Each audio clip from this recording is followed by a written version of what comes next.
Alright, well, it's good morning still for Jam Vanderlove, so it could be worse. We are going to cast this with T-West today.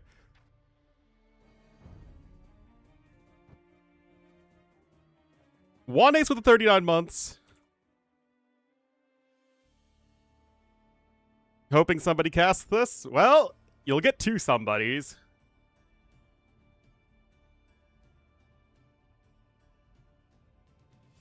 Papa Ornlu? Well, so there were these, and are, these huge fires across central Canada. And that has made the air quality so horrible that, like, we had to wear N95 masks outside at the end. It was just, like, the AQI was in, like, the 600s. Like, people were complaining in New York that it was in, like, the 200s, and it was in the 600s. And no, because it was so far north, they don't... the condo that my aunt and uncle own have AC, but it's, like, AC units, because there's no central air because it's so far north, and, you know, it was built before all the climate change stuff. But... So that was a thing that happened, so we have a lot of asthmatics in the family. 600 plus 2? Yeah, it's rough. Yeah, a lot of asthmatics in my family. That's not good. Still have managed to have some fun, you know, spend time with the family and all that. But, okay.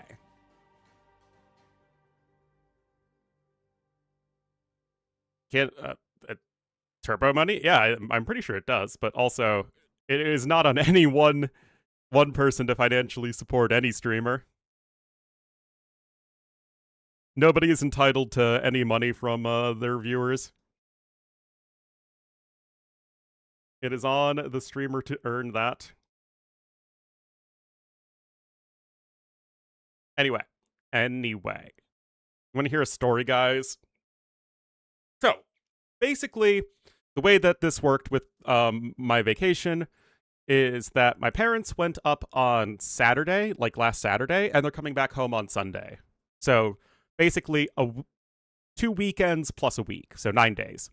I went for 5 days in the middle. So I went up Monday through Friday, and I just got back yesterday. A sugar baby? Hey, I gotta do what I gotta do. But, so my parents, they go up on Saturday. I'm still casting and doing stuff. I go up on Monday. Before I go up, I have our Corolla, just our little silver Corolla, and I went to the grocery store. Now, when I was at the grocery store, I'm pretty sure I got a hit and run. And they hit the back of the Corolla, and that was... I didn't notice it at the time because I wasn't even in the car.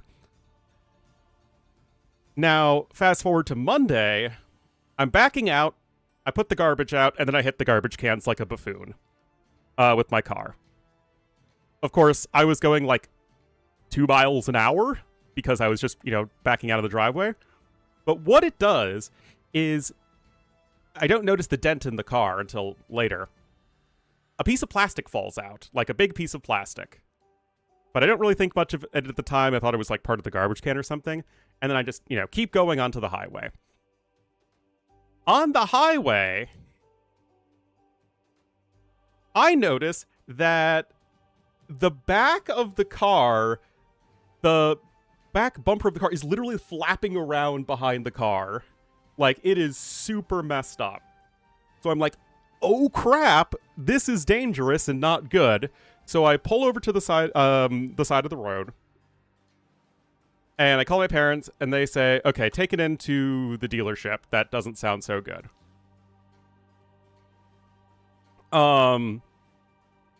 So it's still like a 20-minute drive to the nearest Toyota dealership, but I have to go, right? It's not remotely safe to have part of the car hanging loose when you're going on a long trip. It's a 7-hour drive normally, so it's not a short thing. Oh, wow. Thank you for the 7 years, Ludicrous Man. 84 months. But I go to the service center at this Toyota dealership, And basically, I've popped back in the loose metal, essentially, on the car and say, hey, I'm going on vacation. Is this safe to drive? And if it's not safe to drive, you know, what do we need to do with it? So I end up waiting over an hour. And apparently they give it a once-over in that time and say, all right, so there's a bit of damage to the back bumper, but it's fine for now. Basically, when you get back from vacation, bring it into a body shop, when you're able to. So I'm like, okay. If you say that it's fine, we'll keep going. Now, it takes a little bit of time to get back onto the highway. And within 5 minutes of getting back on the highway, the entire back side corner of the car is completely flying out. It is worse than before. So I'm like, oh my god, these freaking idiots. And so I have to take another half-hour drive just to get around, turn around, and go all the way through this construction to get back to the dealership, where I proceed to say, you said this car was safe.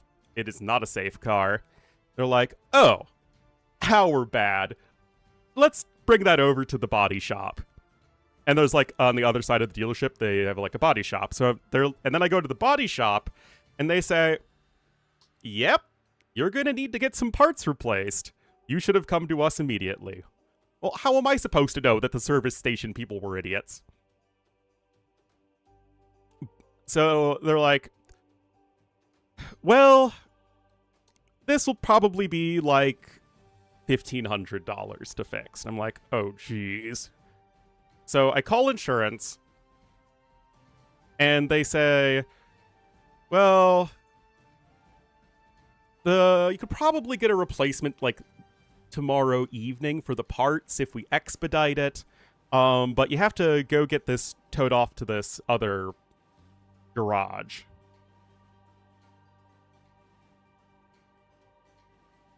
And no, there's a huge dent in the car. Okay, let's see if I can show this. Basically, part of the back bumper is torn. See the metal bit that's flapping off? Here's a different angle, and it's literally torn.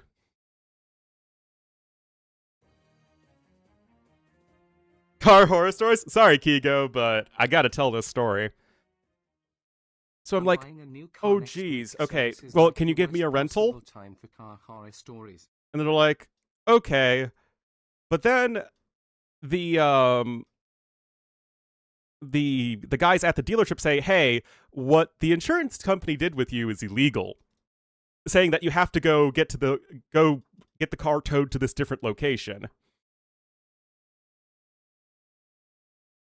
And apparently it was. We called them, and they're like, oh, we would never make you go to this cheapo dealership. Or a car body shop. So I'm like, what the heck? And I said, okay, just fix the car here. Let me go to Enterprise and get a car for the trip. And hopefully we can get it fixed up soon. And so, eventually... And this is 4 hours that I'm there. Eventually, Enterprise come over and say, all right, we'll get you a car. You can go, and then you can go on vacation.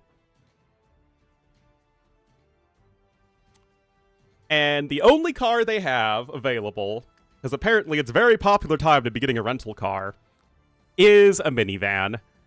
And that is how I got stuck with a Chrysler minivan to drive all the way to northern Michigan. I get in at almost 1 in the morning because I've been so long. I was, I left at 10 in the morning and I got in at 1 at night. Yeah, I know the camera seems blurry. I don't know why. Probably the video, or the picture. And right before I get in, we're in northern Michigan. It is pitch black outside. And I'm struggling figuring out how the high beams work. And there is this little family of raccoons that decide to cross the street at the worst time, and I freaking hit the like a raccoon, either a mama raccoon or a baby raccoon, and I, like 10 minutes before I get in, and I literally get out of the car and I throw up because I feel so horrible. And so that was my drive north. And then the smoke comes, and then I have to wear the masks, and it's like, oh my god. That was my, 11-hour day into a family vacation. Just drove on. I emotionally can't handle hurting an animal like that.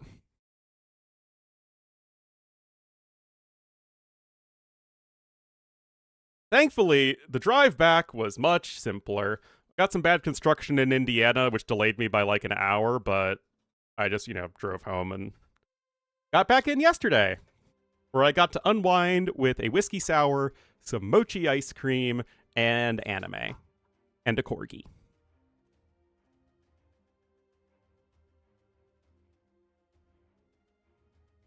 Possum with babies? Yeah, then that would have been all at once, right? Driving through the haze.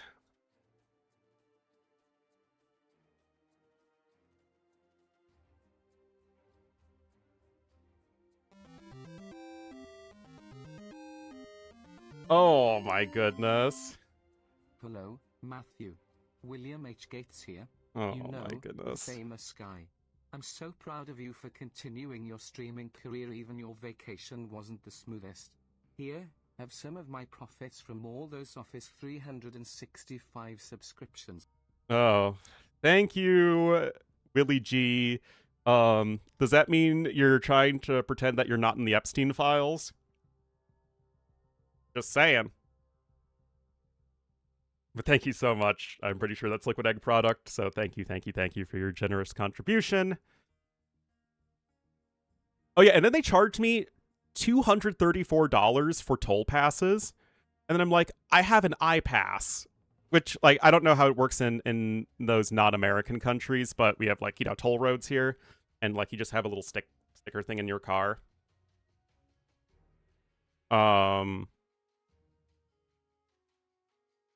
And so they're like, oh, we could refund that at the end.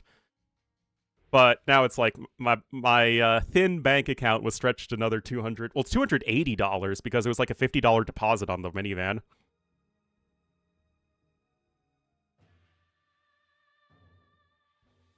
Everything? Wait, another tournament? I mean, I only left on Monday. I wasn't gone that long.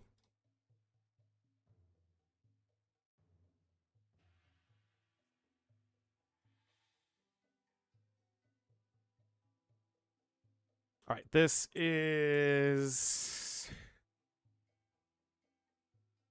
bracket stage. Hams versus Clunes. I'm just welcome to my world, child. You think the confusion is your ally. I was born in it, molded by it. I didn't see common sense until I was already a man. Everything I've missed? Oh no. Anyway, guys, T-West was like, hey, you want to cast this today? Casting? Aw. Well, I'm back. I do have my my class I'm giving on Monday, so I'm gonna spend some time today and tomorrow lesson planning. Disappeared? Oh no. So I'm gonna be doing that as well, but other than that, it's back to the basics. Posted on YouTube. I just asked the professor today if I could record the audio.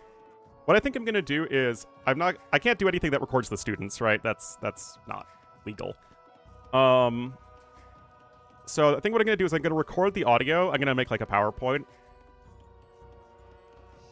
And it's a summer class. And then once I'm done, I'll overlay the audio and I'll go through the PowerPoint like separately. And then if they do a Q&A, like I'll probably like just go over the questions myself so that, you know, the students aren't in the video. Again, if they let me do it. Punishment? It is an elective. I mean, if you need your history credit, taking history through video games sounds like a pretty awesome way to do it. Anyway, TOS is still starting his stream. It's a mega random map. I've seen a hyper random. I've seen versions of hyper random like this before, where you have resources that you have to chop through, but it's like really, really hard to chop through. Very little gold, a lot of stone, and oh hey, they tell me the relics. Oh, that's neat. 4 relics. Ganji's the blue Persians. Terz is the green Koreans. I have no idea what the settings are. What's a hamster? A hamster is the opposite of a clown. It was like the person who was yelling and swearing at me because we had to play Fortified Clearing yesterday because it wasn't Arabia.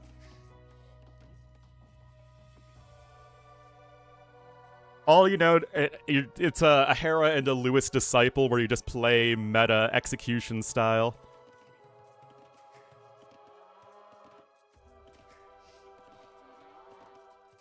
Hamsters and clowns are antonyms. Obviously, in this case, Terz is the hamster and Ganji is the clown. Alright, now T West is here. Hello, Ornlu. Hello, Mr. T West. How are you doing? I am back home from vacation and ready to get back into AoE. Are you dealing with smoke like I am? Oh, I had it even worse. We got up to the 800s in the AQI. Oh, nice. I've got to 400s the other day. Yep. Last time this was here, I got to the like 600s. Yeah, basically we went right to the heart of it in northern Michigan. But it's all good. It's not like my family was full of asthmatics or anything. Oh no, that sounds like they are. They absolutely are.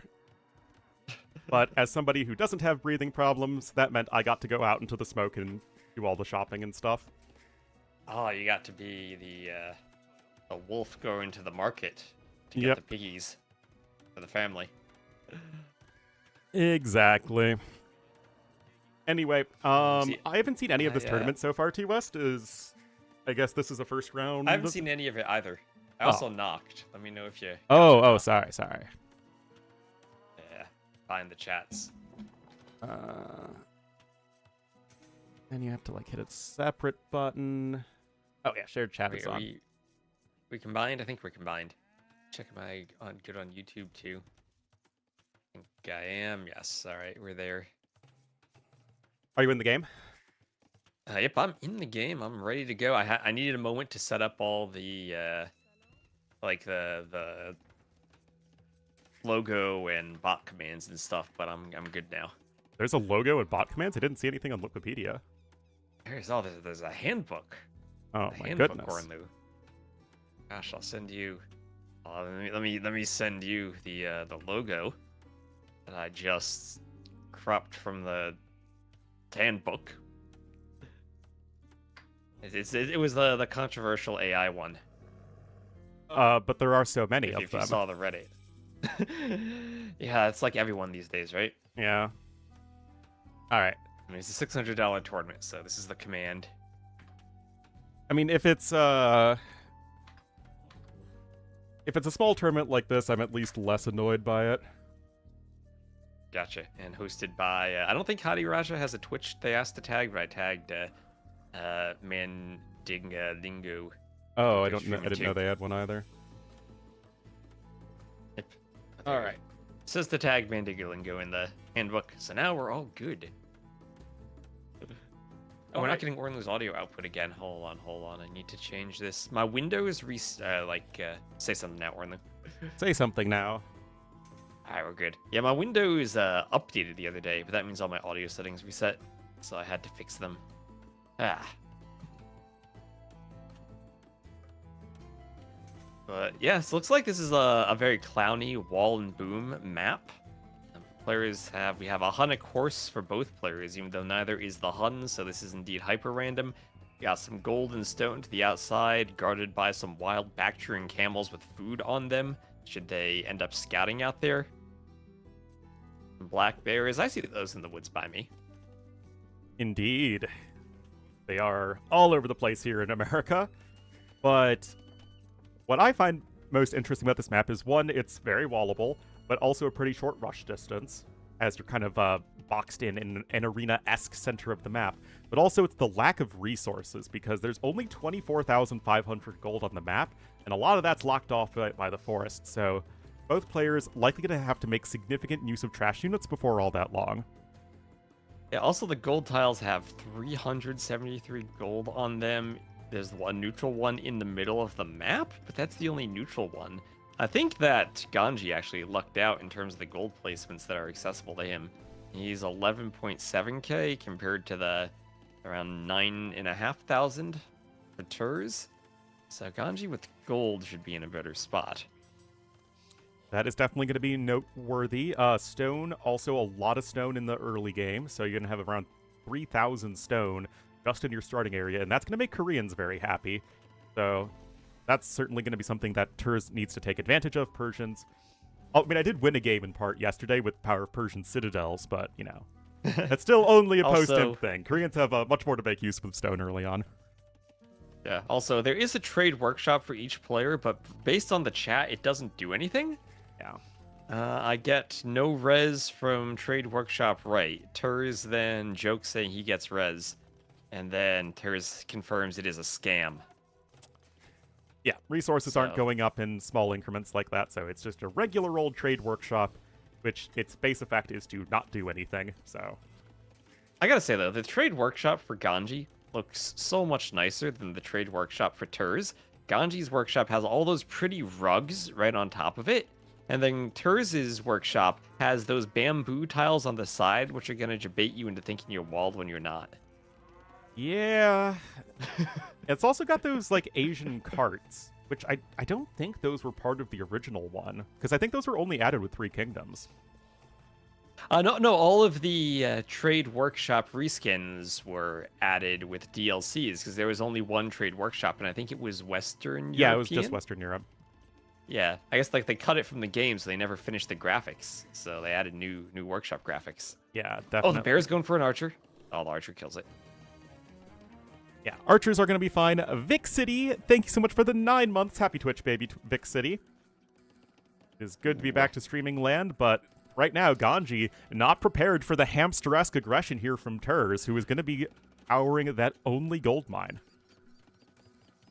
Yeah, and we just have skirms, though, from Ganji. I mean, they're both up to the castle age. And there is any gold? There's gold to the side. Maybe I spoke too soon when I said Ganji had more gold, because the way he walled, he didn't actually secure any of his golds with the walls. And that'll be a nasty tower, but one, Ganji can probably get away with just a workshop and a mangonel right away and push back. Or even maybe a TC on the gold to the side, but yeah, there's the workshop right away, and he's probably going to be going for a mangonel. I think that would make a lot of sense. Actually, a market before adding in another town center, because he doesn't have any gold income, so no way he can afford a mangonel without a market, so that's going to be buying a little bit more time for Terz. And as we creep closer to the castle age, the chances of that becoming a guard tower and that much more annoying to take down increase here for Ganji, as right now, Terz not at all being punished for his much slower uptime. Yeah, and Ganji, he's not doing the mangonel yet. But he doesn't have the gold income. Be quick with it. Yeah, before that tower comes up. You need a market, right? But he does have the market. Well, he just finished the market. Selling stone, and there's the mangonel. Yeah, so the timing to take out the watchtower when it's in the feudal age with less HP will not be there when it gets the HP boost and the instant guard tower from being Koreans. You imagine Terz just clicks Bodkin right away, and he's going to go for another guard tower right in front of it. Really secure that gold from mangonels as Ganji slips out over to the side. Gonna try and escape, but I mean, all he's got are some skirmishers, and that's kind of the issue with the current meta, is that you're really relying on very cheap units. And although Persians have a very strong economy, in this very low eco setup where you're just rushing up to Castle Age, you don't really have a whole lot going for you. It's going to take time for that Persian eco to really lead to a meaningful difference in terms of army value, because right now, Terz can do so much with so little investment. Yeah. Also, hello, Newerfault. I realized that my chat overlay doesn't display which chat the chats come from. Oh, mine doesn't It's yours or either. mine. It does show both, though, so that's all that really matters. I just realized that. Like, how are the people on YouTube going to know which Twitch chat people are typing in now? Yeah, I guess so. What's the Is flag on top of the range? Garrison rate flag. Yeah. And they're based on the architecture now. Yep. Oh, Mangonel is sniped by the guard tower, and that is the classic blunder of just not respecting the damage that a garrisoned guard tower can deal. And right now, you're just stuck making skirmishers as the Persians, and this just does not feel great for Ganji. He's still on 1 TC, and yes, Persians are one of the better 1 TC eco-civs, as I think, yeah, unfortunately, all the hills make it difficult to place the TC. But still, it feels like it's going to be so long before Ganji can even try and do anything useful. Yeah, I mean, the downside in any game of Age of Empires, but particularly in a game called Hamsters versus Clowns, the Civ with the better skirms is probably the better Civ. We're seeing the Koreans with the free armor and the discount on the skirms, easy elite skirm path, and kind of hard for the Persians to deal with that unless their eco kicks in and they get more production. But that's going to take a really long time to pay off. You have no really direct military bonuses at this stage. And, yeah, I mean, yeah, you're going to need to get some very good Mangonel hits. Terz is continuing to constrict the map and prevent Ganji from doing a whole lot. That's why this TCO here on the outside is super important, and it will be giving him access to that all-important gold for now. Going to add in some stables, but again, it's going to be so difficult to afford a decent army of cavalry. Well, he does have the gold on the side. There are no guard towers there yet. If Terz doesn't scout the stables, he might not be prepared for Fire Lancers or Monks or something to counter the Knights. And I think he's sending the Vils. Are they going to scout or mine stone? Ooh, they're just going to mine stone. So this could actually work out for Ganji. He's got the Persian TCs to hold. And then he gets the farming eco going, goes for Knights. He might be okay here. Yeah, it's just going to take more time, but the game is slowing down, and that is going to benefit the Persians. And Ganji's been very diligent about chopping through to the outside, so if he can get to the outside, we'll have access to quite a few more resources. Yeah, there isn't that much gold, but honestly, any bit of gold is helpful right now. And it'll give you a decent amount of stone as well. Yeah, the dragon trees apparently here have 144 trees, and the pine trees 101, or 101 wood, 144 wood. So a bit harder to chop out than it might at first appear. This is hyper random, so the resource numbers are all randomized per tile. But now we're getting to the issue where most of the eco lead here for Ganji is in wood, which almost always doesn't really matter that much unless you're playing a full water map. And right now, it's not like you're really doing all that much. Archer's going to come in, going to try and harass some villagers, going to snipe one, lose an archer along the way. A couple knights are out on the map, but Terz himself is relatively safe at home while all of this is going on. Yeah, I wonder if Terz adds in a monastery now that he sees the stable. Terz, the tower's at 97%. Just finish it.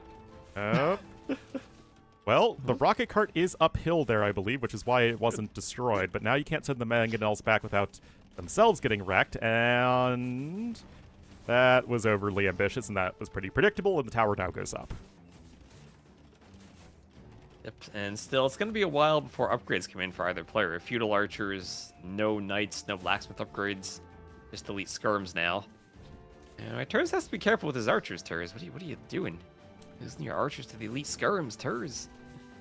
And now you just have the fire lancers coming out, and it's just such an insane tool for the civs that have them, giving this really good all-around unit, especially against a cavalry civ that don't really need any upgrades to be especially effective. And now they gotta be careful. The two knights are on standby, but as they are not Frank knights, they are basically blind. And the Vils are coming forward. And then since Terz has scouted that gold, he can tower it. And, well, those knights are going to have to protect everything. There's a lot of Vils going for a tower, but maybe just a lot of Vils that'll die. He's going to try to go for a safer tower under protection of the first one. And just kind of do the good old 2000s era strategy guide of build your towers in a chain from one side of the map to the other.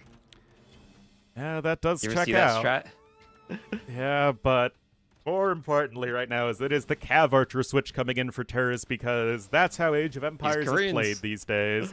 Skirmishers and Cav Archers. All And you Fire ever need. Lancers. Yep.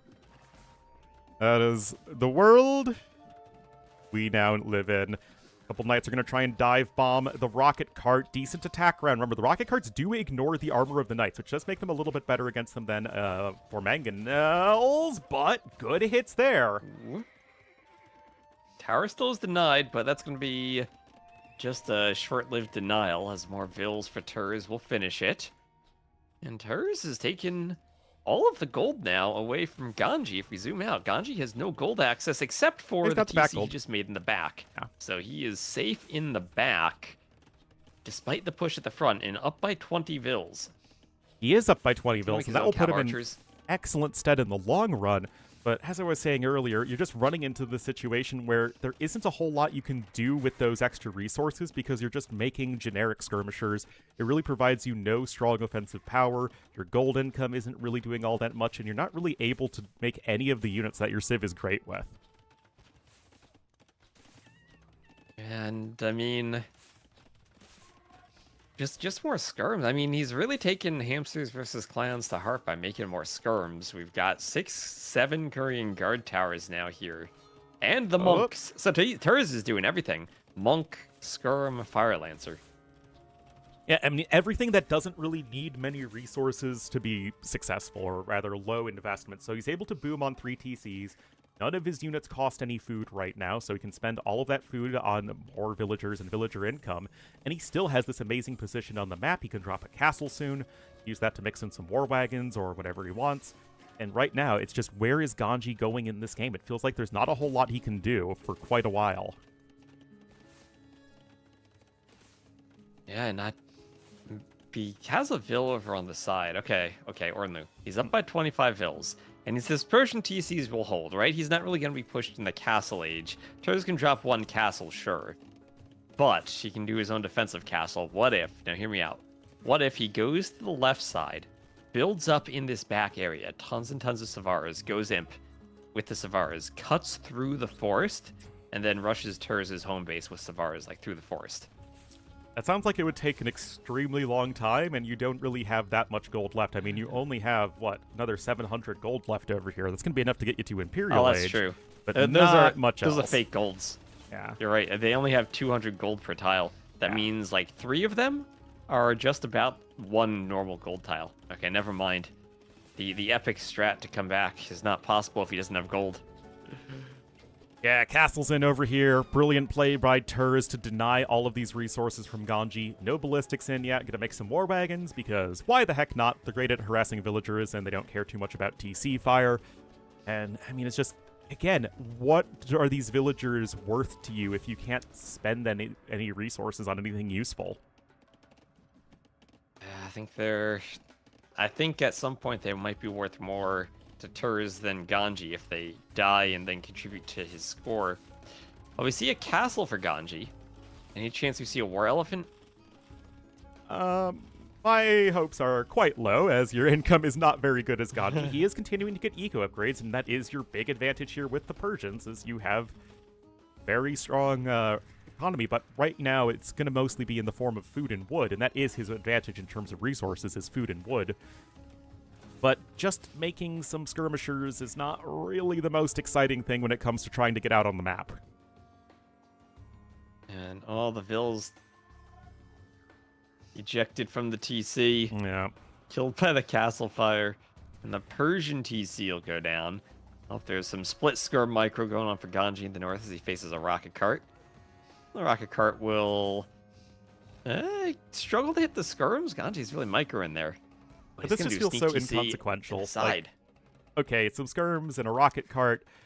Big TC coming up here on the right, and if you want to get to Hussars, you're going to need like 60-plus farmers. And again, that's just not how the eco is developing right now, and it's why Ganji just feels so stuck in this game, despite his huge villager advantage and his slight score lead.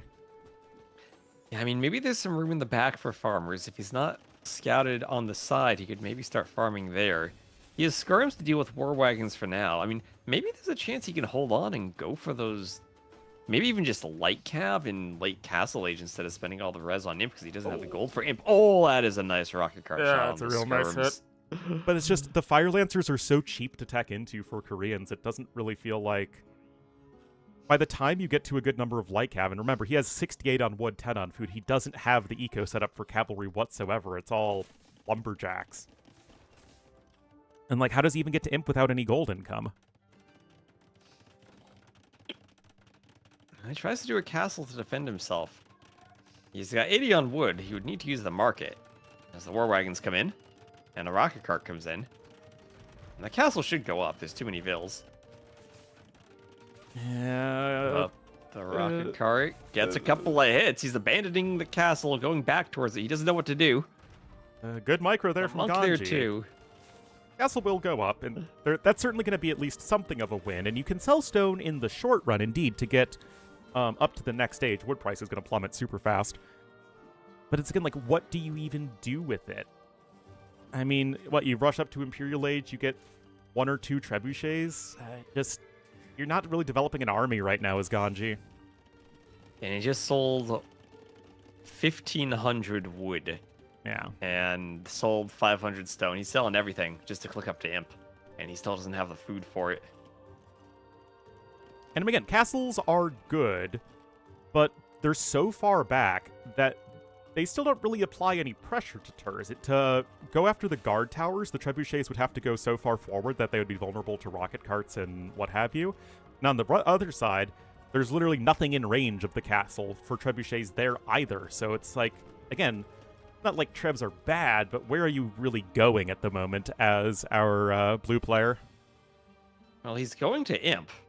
And I think that's got to be it. Trebs. You zoom out, you find a way to protect the trebs, you take out the castle, start taking out towers. Or maybe you just go forward with the trebs and try to hit Terz's base and try to raid. Maybe like a light cav plus treb could be an option. He doesn't really have the resources or the infrastructure for that, though, as right now the war wagons do have to be a bit careful. There is ballistics versus no ballistics in favor of Terz, which is of course helpful for him. Squires coming in, some more relevant Fire Lancer upgrades. Definitely feels like some more war wagons, some Fire Lancers, and then some rocket cart support is going to be the ticket when it comes to actually fighting his opponent's army.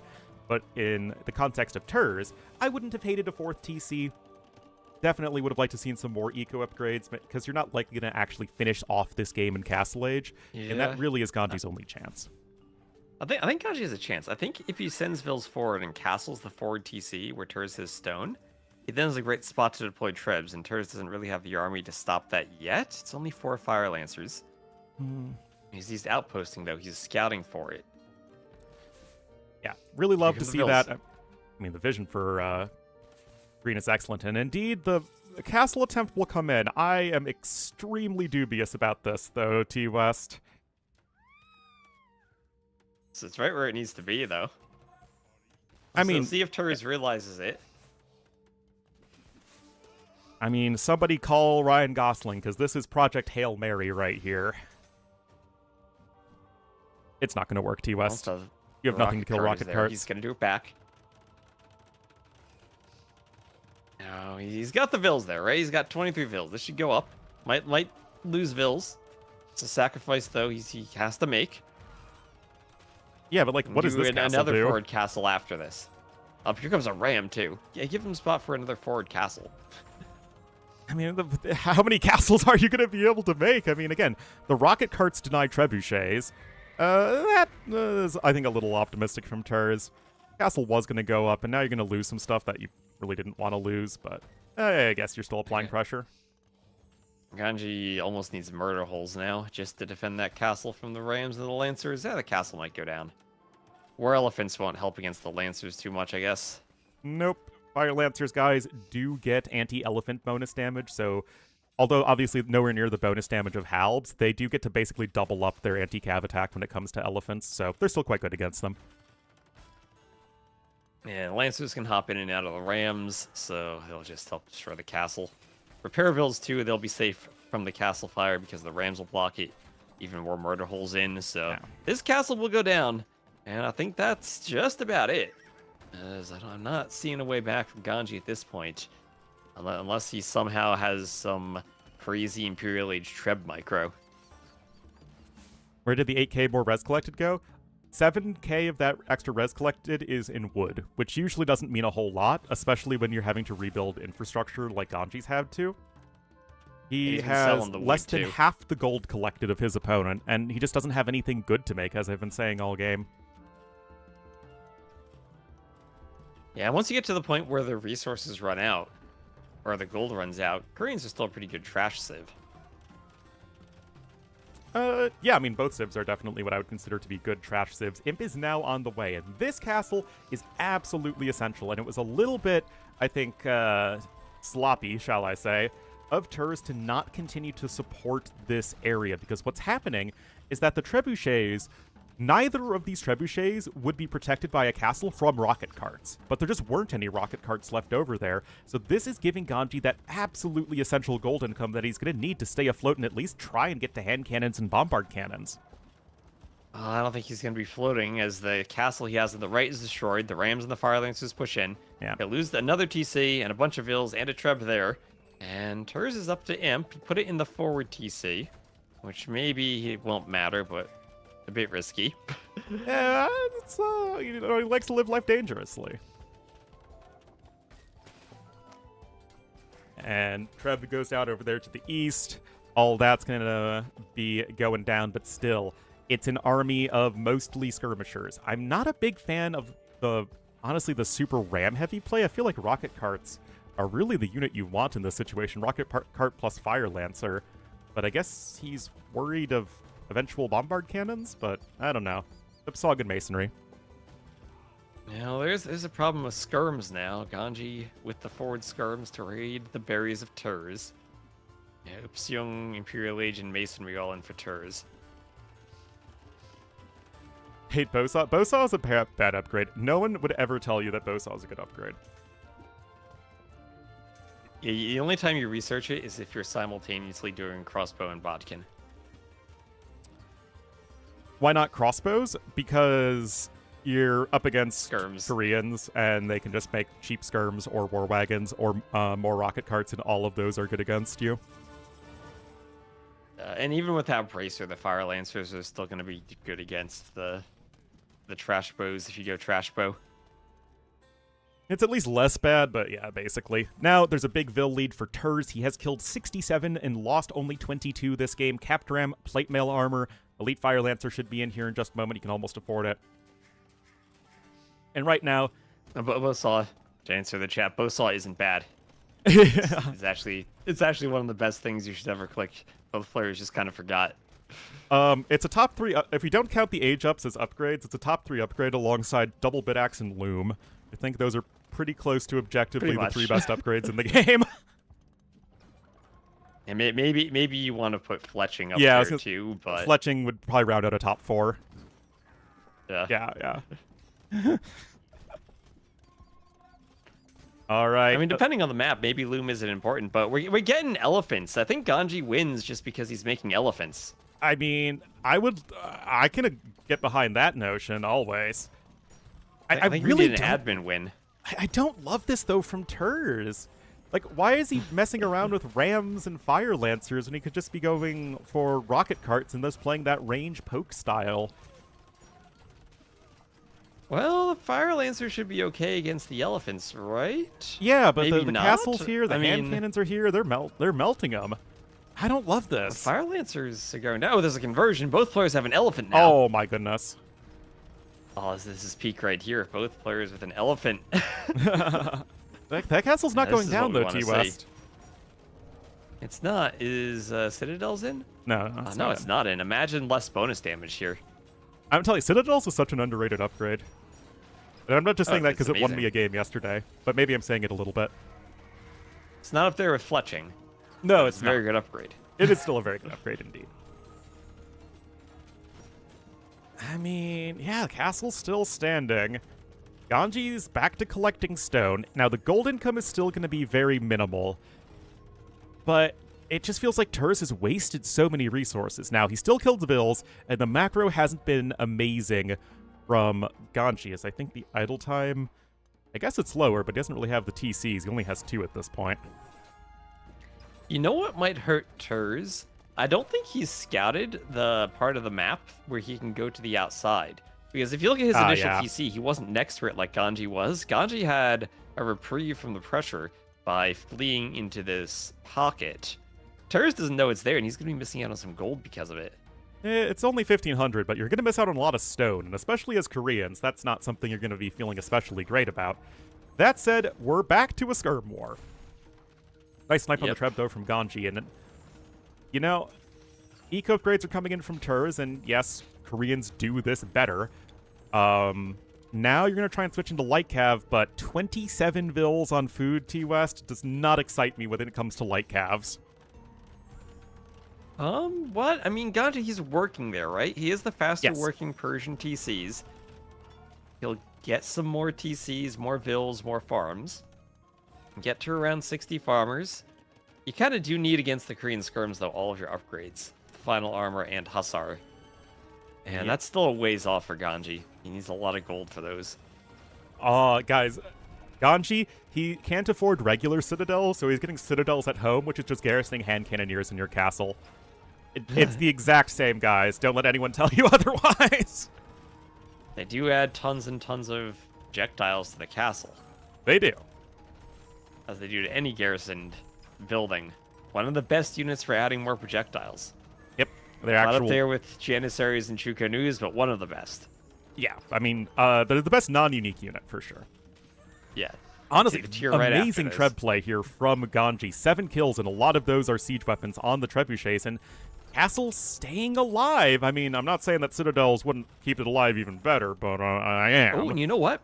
We have a raid, Ornlu. We have a raid. Finally, there was a hole by the gold mine that's been there the whole game. Yep. We're raiding through. And Ganji trying to claw his way back into this one. This castle is just not going down at this point. Yes, there's a big blob of skirmishers, but they can't do a whole lot underneath the castle. He's going to swap over from the Fire Lancers into the Pikemen, as the gold income really isn't that great at this point. 3 of the 4 relics are here for Terz, and I don't know if you've noticed this, T-West, but they actually just added... Okay, there's the GG. Ganji realizes he can't push with anything. But they added the relic counter on the resources on the map in Capture Age, which is pretty nice. What do you mean?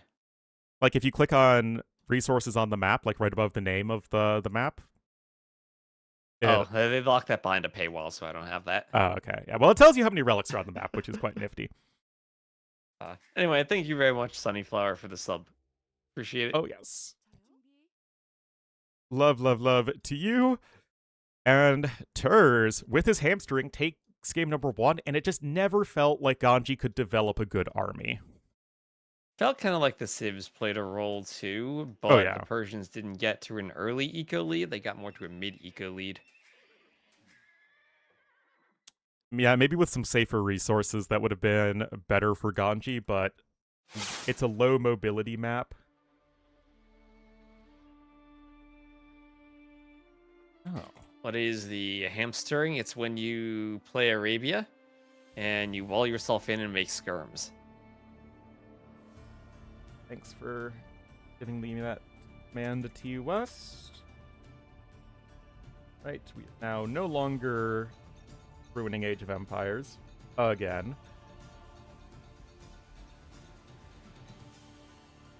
Yep, so as my YouTube chat points out, never underestimate the ability of guard towers to stop mangonels.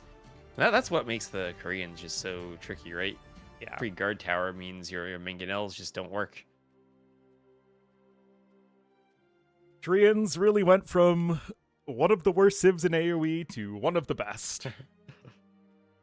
I went from the only thing you could do is tower rush and hope for the best to being and Fire Lancer civ. Oh, do you see the next map, Ornlu? Do you see the next map? I do indeed. It'll be Arena. And what is this civ matchup? It is Burgundians against Tatars. Now, Burgundians I understand, but Tatars? What are they doing on Arena? What? It's Turks. The spectator dashboard says Tatars for me. The in-game spec countdown says Turks for me. That would make a lot more sense. And the in-game it does say Turks. Hold on. Oh, the little overlay I have also says Tatars, but I think you get that from the spec dashboard. Yeah. Let me post a bug report here. Honestly, I think it's a little bit racist to say that Turks and Tatars are the same civ when although they are both Turkic people, you know, the AoE Turks are based off of the Western Anatolian-based Turks, whereas the Tatars are the Central Asian Turks. Yeah, and in the Age of Kings, if you were going to represent the Tatars, you probably would have used the Mongols.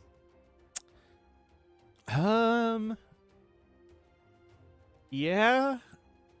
I mean, they never really popped up in Age of Kings or Age of Conquerors. There was the original Tamerlane campaign Yeah. from 2000. Do you remember that one with the Britney Spears music? Yep. And that also, Tamerlane was a Mangudai, so yeah, I think we can say that they would be Mongols. Alright, let me just post a bug report. Notice this, the dashboard says the civ is Anyway. Tatars, It is Turks. It makes but the sense. civ really is the Turks. Alright, yes, So- it does make sense. Oh, there you go, right overlay. So, right, Arena. You have two of probably the top Arena civs right now, I'd say so. Now, interestingly, John Slow doesn't really think that much of Turks. Really? Yeah, I mean, at least last time I talked to him, which I guess was a little while ago, but the meta hasn't really changed that much on Arena. Yeah, they did lose one range on Janissaries a while back, so the Janissary push isn't quite as strong. But they did get an even stronger gold mining bonus. Yep. Right? It used to be plus 20%, now it's plus 25%. I believe it was 15% in Age of Kings. That may have been. Yeah. Well, you get very, very good gold miners as the Turks. And those faster working gold miners, they almost certainly were trying to help Turks out on open maps where they're very bad. But of course, that also just makes Turks even better on Arena, because sometimes I'm not entirely sure what the balance team is doing. I'm not either. But remember, Turks, all the tools you could want. Good castle unit, good early imp, good monk rush in the castle age at least, good light cav, and go extra range bombard cannon and bombard towers in imp to deal with siege.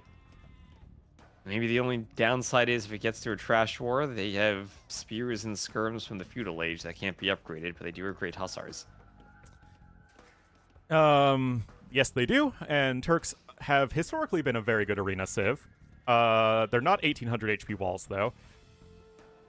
Burgundians, meanwhile, I mean, it's like the most... Ironically, it's the hamsteriest arena civ. Like, every single game, Burgundians will go 26 pop light cav into boom. Like, they are the single Pretty best much. civ at executing that exact meta. And even with the relic nerf, they do have their... Actually, no, they didn't get that put through with the eco upgrades getting an additional discount. Okay, so it's just a small nerf. Burgundians are still top tier on close maps, in general. Yeah, I have no idea what the actual balance is sometimes. Me neither, man. Sometimes ideas take so long to get into the game that I think they're in there, but they're really not. Yep. Well, it's like, you know, we hear an idea that's proposed, and then it may or may not be put into the game in 5 to 6 months. Yes. So it's a bit And tricky. if it's a good idea, sometimes you might just think it's there, but then it doesn't happen. And you're like, what? Yep. And if it's a bad idea, it's guaranteed to be there, and you're like, what? Yep. Oh, man. Regardless, you know, having played quite a bit of Arena these days, I gotta say, Burgundians really prefer a matchup where you can boom. It feels like this isn't a matchup where you can just go 26 pop light cav and be on your merry way. You're likely going to be dealing with something much more aggressive from Terz, which means that Burgundians are going to be a little bit out of their element, because although they're not the worst civ ever to play on a low eco situation, that's not really where they shine. Yeah, I mean, they can do a pretty good 1TC imp in reaction to a forward castle, because they have a really good eco for it from all the early upgrades, and you're going up pretty slowly too, so you're kind of set up for it. But that's usually not what they want to play. They usually prefer just to play into that scouts fight for relics situation. I still feel that composition-wise, it's hard to deal with the Turks, pretty much no matter what civ you are. Oh yeah, for sure. I mean, if Burgundians win this game, it's just through economic muscle. I mean, they have like an okay army, but Turks are absolutely deadly at range, and Burgundians, they kind of want to make, well, melee cav, or hand cannoneers, and bombard cannons, and none of those things are especially great against cav archers, especially super good cav archers like the Turks. Janissaries don't really have much of a role in the game anymore past, like, super aggressive castle drop plays, which is unfortunate, but really it's going to be the cav archers as the game goes on. That's a real issue. Yeah, second lumber camp for Ganji, so that's a slower build. If we'll look at the lumber camps from Terz, he has 6 fills on 1 lumber camp. Looks like this will be maybe a more aggressive 1 lumber camp build then. Maybe a 25 pop-up. He goes to gold now. I see 3 farms. 3 farms plus 1 lumber camp already leads me to think that we're not really trying to maximize our wood income, so we're going to be doing something that is a 1 TC play, and then we're going to be going up on 25 pop here indeed. Alright, yeah, so that's probably a bit too quick to do a stable and scouts into light cav. Could be a castle eventually, could be monks, could just be a straight boom. Oh, there's a forward vill, though. Oh, he's doing a barracks. Maybe we'll just be stable. Maybe I'm wrong. We don't normally see so few villagers on wood, but... I mean, like, 6 vills on wood and 3 farms is kind of a lot for a civ that doesn't really have much in the way of an early eco bonus. Yeah. Because the Turks, their eco bonus is gold, but that doesn't matter much if you only have 2 vills on gold to click up to the castle age. That doesn't help the scout play at all. I mean, you need 2 vills on gold anyway, so it doesn't actually change any dynamic at all. Oh, and the Polder of Gloom figuring out that Ornlu didn't retire. Ornlu He didn't I was die gone from 5 bad air days. It's not quality like I was either. gone 5 months. Well, thank you for subbing to Ornlu. Yeah. Enjoying the beauty, glory, and majesty of Ornlu Wolf and friends. It felt like 5 months. Oh no. Might as well have been 5 years. Yeah.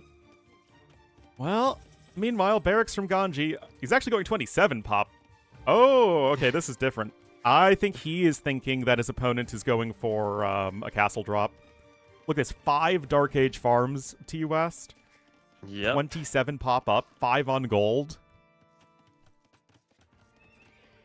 This is a build from Ganji. Yeah, Ganji also has some creative builds. He's a thinker when it comes to his build orders. When it comes to Rage Forest, he has like spreadsheets set up for timings and numbers that every civ should hit, with and without fish. So Would I'm sure you call he's it a there on Arena. spreadsheet build? That's more than a spreadsheet. It's a work of art. Okay, so this is like a variation on a standard light cav play, so it's kind of interesting, and I mean, these guys are definitely very smart players. Like, 3 Dark Age farms, 1 lumber camp. Now we're gonna have 6 vills on gold. He's probably just gonna use the market to buy resources in the short run, and just gonna go for a little bit more quick of a light cav build.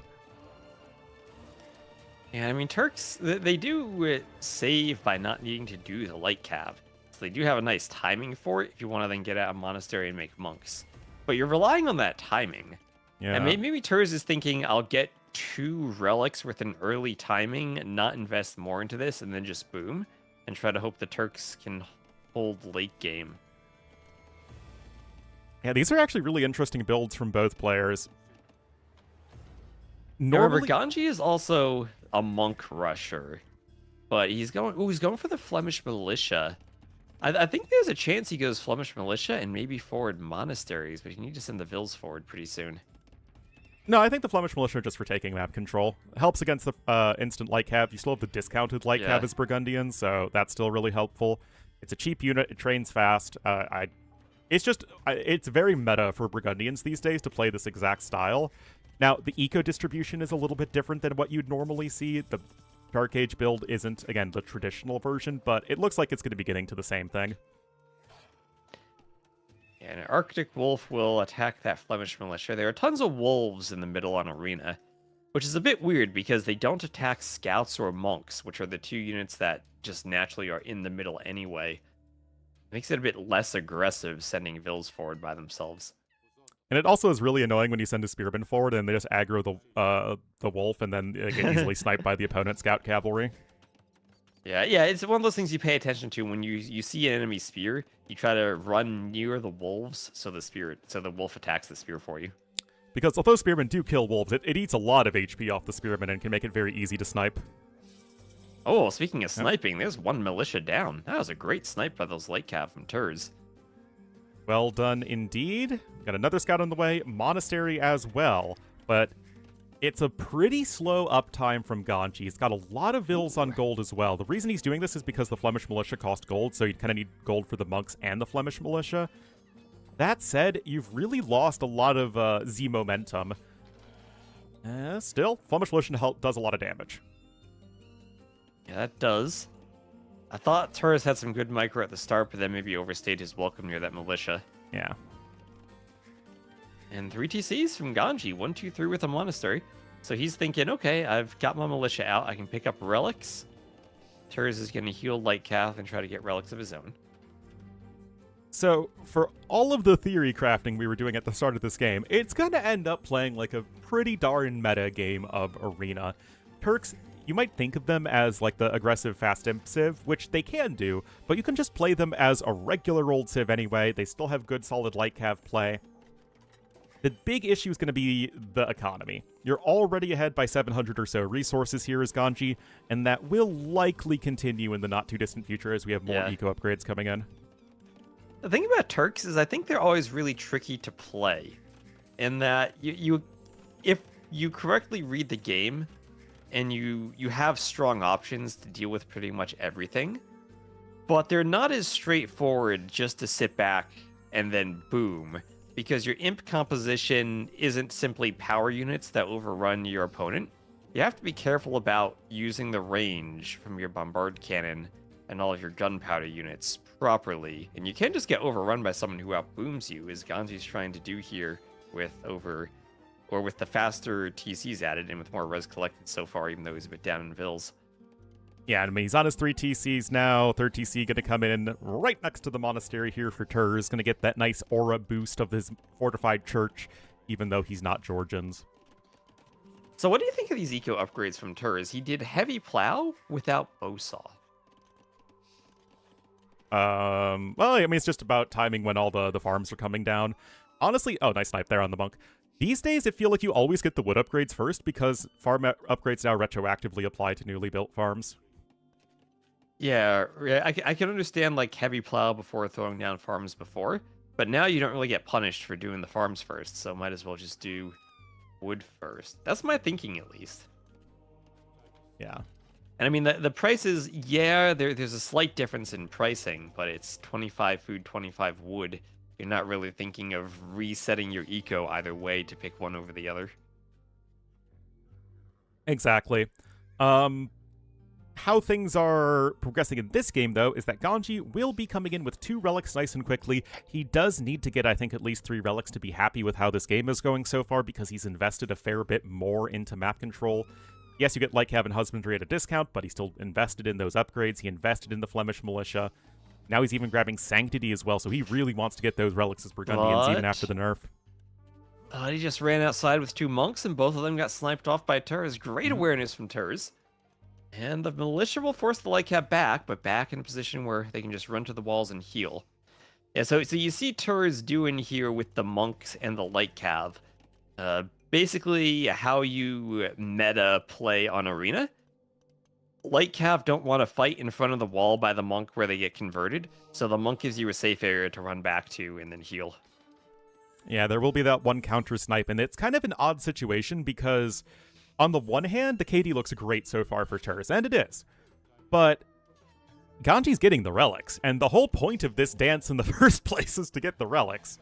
So if you can deny that from your opponent, which is exactly what's happening at the moment, you can still be relatively happy with how things are going. The Vil counts are even, but the eco upgrades are superior for Ganji. Although Terz isn't slacking in that either. He's doing handcart, which will be nice. He's still forgotten about bowsaw. Yeah, that's not an upgrade you want to forget. Ganji could still do handcart. Could even do two-man saw. Or crop rotation. He has Burgundians in the Castle Age. I don't know if that's ever worthwhile. I mean, I do it because it's like, I mean, the bonus is right It's there, fun. T-West. How could you not do it? But I don't know if that's, like, actually good.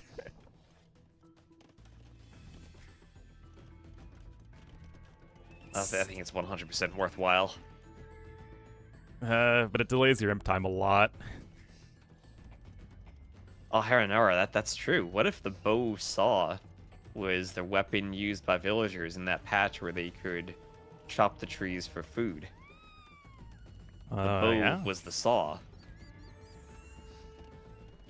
Well, look at this, guys. Terz gonna live up to that hamster-esque reputation. He's gonna rush the university for a second building. He wants a quick imp time on a low eco, so all about the timing here. His economy isn't that great.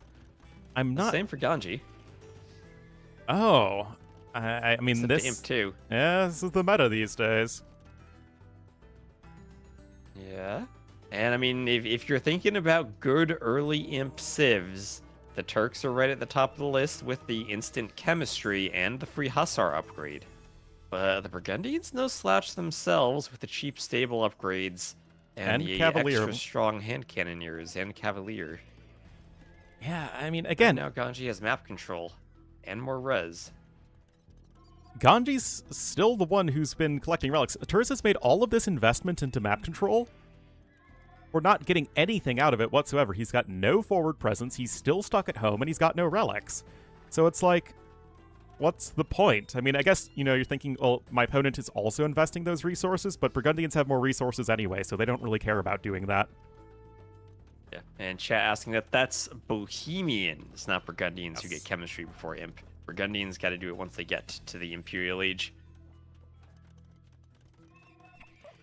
Well, I mean, you can't just go with the Siege Workshop and push with bombard cannons. Camels. And yeah, like that's not really an issue for the Turks, but like a low-ish eco, fast-ish imp with camels. And now the range is... Interesting. This is just... Cav archers, then. Or not going to be skirms, they're only feudal skirms, so that'd be cav archers, then. It could be hand cannons as well. That's also going to be good for Turks, but yeah, I mean, basically Turks always want to get to heavy cav archers. Now we got a bunch of barracks coming in. You're going to make more Flemish militia. That's not going to be an issue. It's 4 TCs at the moment, Loom coming in. But with no castle, there's nothing to really anchor this push. And now it's just going to come down to Ganji to make the necessary tech switch, which he is, of course, doing. Yeah, it looks like this should be a second relic for Terz. The camels have been great against all these light cav. And immediate chemistry from Ganji. So now we get to see no cav archery yet, so I guess it will be the hand cannoneers. And Flemish militia Looks like don't the need any eco's more upgrades, set up for remember. them. So they're already Neither do there. hand cannoneers. And the Turk hand cannoneers, they're trained faster, and they get extra hit points. And they get They free do need house chemistry. space to train, though, and that's a big issue for Terz, because right now, Ganji is sort of underestimating the amount of units that are going to be coming at him, but it's kind of slowing down a little bit. He's probably fine. I don't see Terz doing like a bunch of panic houses. Oh, there we are at the front of his base. Yeah, he needs houses. Okay, now he's panicking with the houses. Yeah, still 0 stone income. It's a little odd because you would think that Turks would want to play this till post-imp, right? Just get to your death ball and then eventually just whittle down Burgundians. But Terz is trying to win this fast. It's kind of like the exact opposite with how you'd think it'd play out, actually. Yeah. And the hand cannoneers are kind of tricky because Burgundians 25% extra attack, but the gunpowder units for the Turks then get 25% extra hit points. Yeah, I mean, you don't want hand cannoneers right now as Ganji. You just want to get to skirmishers and Flemish militia and then just get up to 200 population much, much faster than your opponent. You do love to see how Terz is applying pressure right to that Siege Workshop. Very, very important right there. Would honestly love to see a quick conscription come out because you just really, I think, want to leverage that, just spamming as many units as quickly as possible here, as Heavy Camel is almost in, and that cannon is denied. Yeah, heavy camel, the cannon getting some shots in on the Flemish militia awful. too from the back, but the hand cannoneer is a horrible fight for Ganji. Yeah, that's awful. A horrible fight for Ganji. And now the Turks can do Turk things. And showing maybe the versatility of their unit composition. They're not simply a fast and gunpowder save, they can make camels too. They can, and it's a very odd play here from Ganji. He just didn't have enough army fast enough. You're Burgundians, there's no way that you should be getting out-tempoed by Turks on a 3TC boom situation, but that's exactly the case. Ganji was even up to Imperial Age faster, but it was just completely thrown off by the camels, which, to be fair, that's what they were trying to do. And no stone, no problem. Terz has all of these forward buildings. Camels are even still running around the back of Ganji's base, and this is looking terrible here for our Swedish player. Yeah, that it is. More cannon attacking the castle on the west. Or a fourth cannon out, and those Turk cannon are so tanky. Trebuchet defending against cannon is not the situation you want to be in. Can it get a one-shot here? Nope, Terz is dodging. And Terz is trying to go up 2-0 here. Sure is, and Terz is the hamster. He shouldn't be losing Arena. Or Is he he shouldn't the be winning hamster? Arena, the other way around. He strikes me as more of a clown, though. I don't know. But in this particular matchup, he is the hamster. That's true. Ganji's definitely a clown. Yeah. And anyway... Also, the cannon survived a Treb shot. 2 HP left. That's crazy, the Turk HP. Yeah, that's just the Turk bonus right there. Remember that Trebs do deal pierce damage, so the 5 pierce armor there actually means you survive with 95 HP. Well, 94 Yeah, but I HP. think it has to be a missed shot that you survive. Yes, But, yes, yeah. yes. Yeah, if the shot is intended for another cannon, misses, and hits the Turk cannon, then it'll survive. And wait, 50 HP on these hand cannoneers. Of course, nice HP boost for the Turks. And right now, you just don't have the oomph to put through here as Ganji at around half the KD of his opponent. He's only 500 resources ahead. It's really not that impressive. It might He does be have enough skirms. It might be enough to keep him alive, though. I mean, he does have skirms, Ornlu. Let's not underestimate that. That's true. They are the best unit in the game, and the Turks cannot upgrade to elite skirm. Yes, damage is always halved on a collateral hit, except a Rambai, but that's their whole gimmick. Yeah. Or initially their gimmick was that they had a high attack but low accuracy, but then they were never able to balance it. So they were just like, meh, it'll be 100% if they miss. But then they lowered their attack. I mean, I like a Rambai right now. They feel like a cool unit. Yeah, they feel pretty good. They don't destroy your buildings anymore with their That is darts. all. That's very much for the best. Anyway, Ganji, a lot of idle TC time. Again, his eco feels like it should be better than it is. So that's not ideal. But in essence, he's still going to hit 200 population before his opponent, and that's really the most important thing for him. They did melee damage at some point? They did not. The Arambai? I don't think so. Nope. It might have felt like they did. No, they always did pierce damage. Oh, gotta be careful of those stacked up bombard cannons. Of course, the Turk army still very powerful. Double blacksmith here for Terz. Only 3 TCs for him, but his macro's been very good. Yeah, Cavalier swap for Ganji, but there are still camels out on the field. I guess what he's hoping here is that the militia take a fight against the camels, then he can make a swap to the Cavaliers. Yeah, I mean, there's only so long you can afford this double gold army composition and feel especially great about it, especially as the Turks. Yeah. I mean, that's a lot of dead units, T-West. Holy cow! Oh, the cannon are going down. There's still some hand cannoneers there. But this is maybe the long-term impact of going camels. They're not good against the Flemish militia. They're not great against the skirms. And I still think the better composition for Turks is just the good old Sipahi Cav Archer Hussar in the long run. But everything Terz did was not working towards that. Well, yeah, I mean, Terz was basically trying to end the game in early Imperial Age, and he became very, very close. The issue was that he didn't have the map control, as, you know, he did a fair amount of investment, but it just didn't really get him all that much. The 2 relics for him came in much later. And now he's in a terrible position. Huge population lead to Ganji. Ganji can make his own switch into Paladins. He's getting his own bombard cannons out, and it's like you're not really able to play with the strength of the Turks at the moment.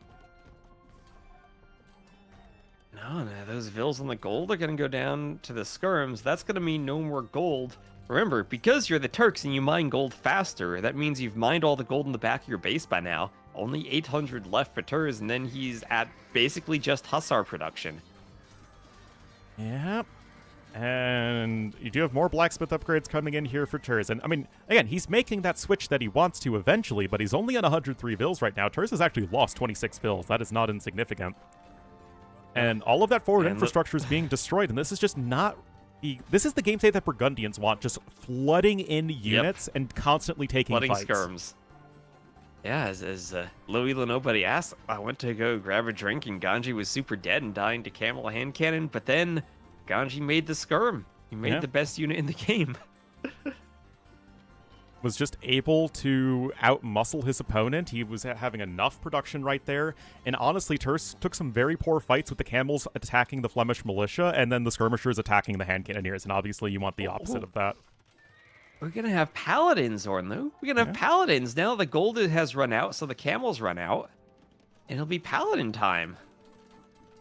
Yeah, gold collected is still even between the two players, but because Ganji's been making skirmishers and Flemish militia, he hasn't really spent all that much, and now he's got the map control to boot. So this is going to be working just fine for him, as Terz has just spent so much of that gold that he mined quickly, as you were saying. And now Terz can't clean up anything in his base. He doesn't have the units for it. He's trying to bring everything back, trying to garrison the TCs. But man, he's down to 79 vills, and this is not a nice economy for him anymore. Nah, these units are very expendable for Ganji. They're out there getting the damage done they need to. 61 villagers killed. That's quite nice. You're making the switch into halbs. Of course, you still want the trash unit eventually. You got the bombards, you got the trebuchets, and you've got the soon-to-be paladins. Honestly, I wouldn't have hated Coustelier because they're so gold efficient in the long run, but, you know, it's not that big of a deal. Ooh, this is nice here for Terz, though. He's trying to get to cav archers, but they're still not heavy cav archers. And he needs to finish that castle if he does want to do Sipahi for the HP. He's trying to stabilize now. Yeah, plate barding armor coming in, though, and you just don't have the resources to get back into camels. I mean, you're making some, and, I mean, 8 heavy camels are not bad. And I would have loved to have seen Burgundian Vineyards come in a while ago for Ganji, as that's one way to really help stretch yourself out as the Burgundians. But right now, the units are continuing to go forward, and I gotta say, T-West, it feels like you either want to go super aggressive or super passive with Turks in this matchup. Like, either play to just kill your opponent before the eco boom comes in, or you survive that timing from Burgundians and then just get to cannons and cav archers. Terz did neither. Yeah, so what do you think it went wrong for Terz here? I think maybe it was the heavy camel upgrade. Maybe instead of heavy camel, he needed to start investing into cav archers. Well, he tried to take the early map control with the camels, but then he wanted hand cannons to deal with the infantry, but that also opened it up to the skirmisher play. But again, like, I just don't know why you would be trying to go super aggressive on 3 TCs with Turks. Like, that's just not where their army composition is at its best. Yeah, I mean, you can go for a low eco approach kind of for cav archers, but you can't do 3 or 4 different units when you're up that fast. No, and that's where Burgundians are going to be thriving, is, you know, their units by comparison are so cheap. Ganji's timing was also very good. He was actually also a little late to Imperial Age due to the not having the university, and Terz is going to tap out, and Ganji going to tie us right back up.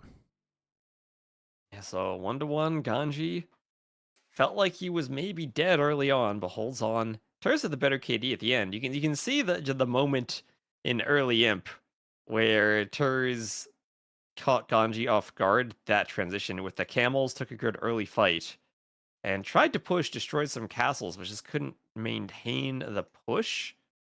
I mean, it's not like Ganji's eco was all that much better either. Yeah, Terz's macro is simply quite the good. skirmisher. Yeah, the skirmisher unit composition is super strong. Well, we're looking at around 50% more units made this game by Ganji, and that is not at all insignificant. He didn't make any expensive units except for a few siege units. Terz making hand cannons, camels, and cav archers. Like, that is just too much, man. That's how you play AoE 2 sometimes. You make the cheap units. Yep. Ooh, okay, Ornlu. And do you know what the next map is? Arabia? Close. Land Madness, yeah. Land Madness. We'll see what version of Land Madness it is, if it has the wall around the outside or not. Or the rock around the outside, I mean. That will quite possibly be a big difference maker, but the civs make sense. We're a minute 35 left, and this has been quite the series so far. We're an hour and a half into the stream, at least for me. And only 2 games in so far.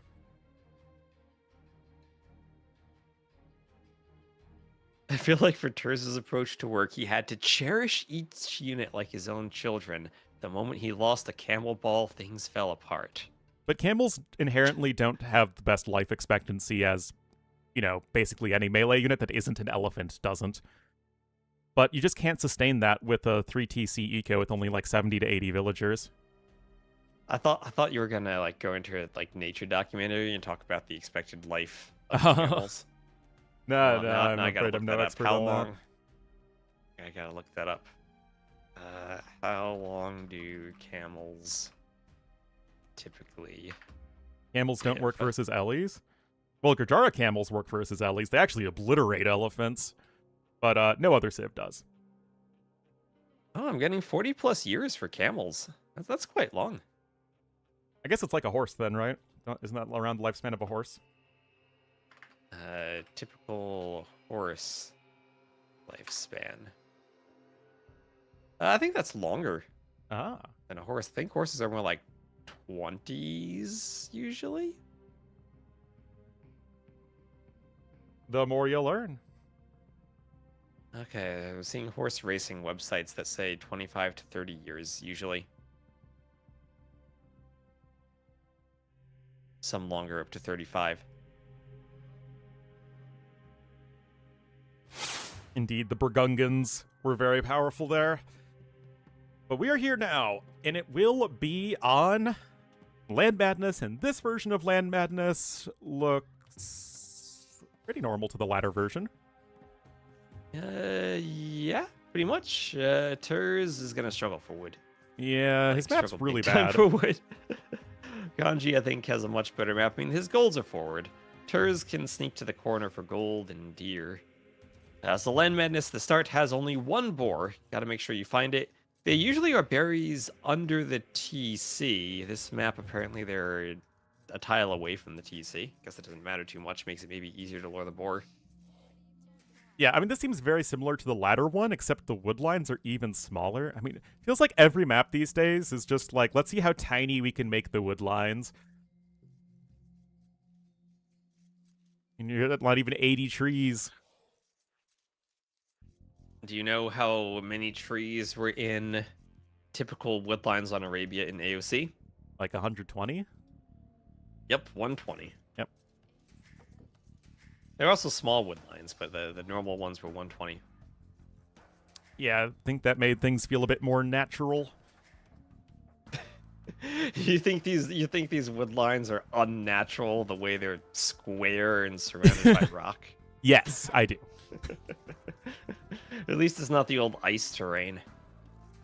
Oh, that was part of the charm of the map, is that it looked so bizarre. I mean, it's called Land Madness, right? Yeah, and in the chat, have you guys been around long enough that you had Land Madness with ice terrain in it? Oh man, that was a map. It was only bamboo. It was ice and only bamboo. Did you have small trees in AOC? Yeah, you had small trees in AOC. There were mods. There was the Voobly Mod Center. And Small Trees is one of the earliest mods added to Age of Empires, if I recall correctly. Yep. Under a different name. Yeah. A name that we can't really say anymore. Ooh, I think Terz may have missed his boar. It's right in that so he did. unscattered area. Oh, no, it wandered in. We'll okay. see it. He's Byzantines, TOS. He'll see it with the Feudal Age and Freetown Watch. You'll see it when he gets to the Castle Age with Freetown Patrol. Yeah. Yes. Small trees and the grid and the circles are all official options now. Yeah. Actually, the small trees mod, last I checked, was no longer updated since there's an in-game option, and I don't know why they stopped updating it, because literally all they have to do is copy and paste the files from the in-game option to the mod, and it'd be the same thing. They stopped updating it, Yeah, no idea why.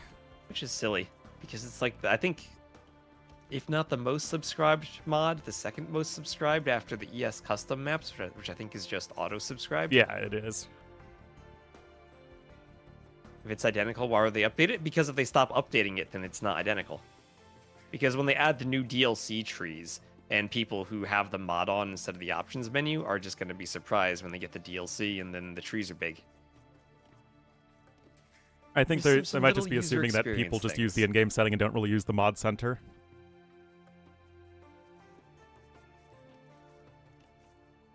But they can't just do small patches? Yes, that seems to be an issue right now. I don't think anybody in the community who doesn't work for FE/World's Edge knows why.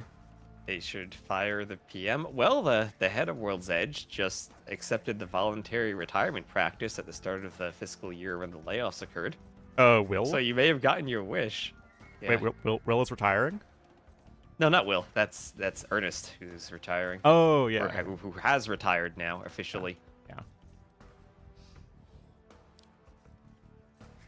Yeah, so no idea what's going on with that. That Yeah. said, I think things would explode if Will were gone. yeah. That would not be good.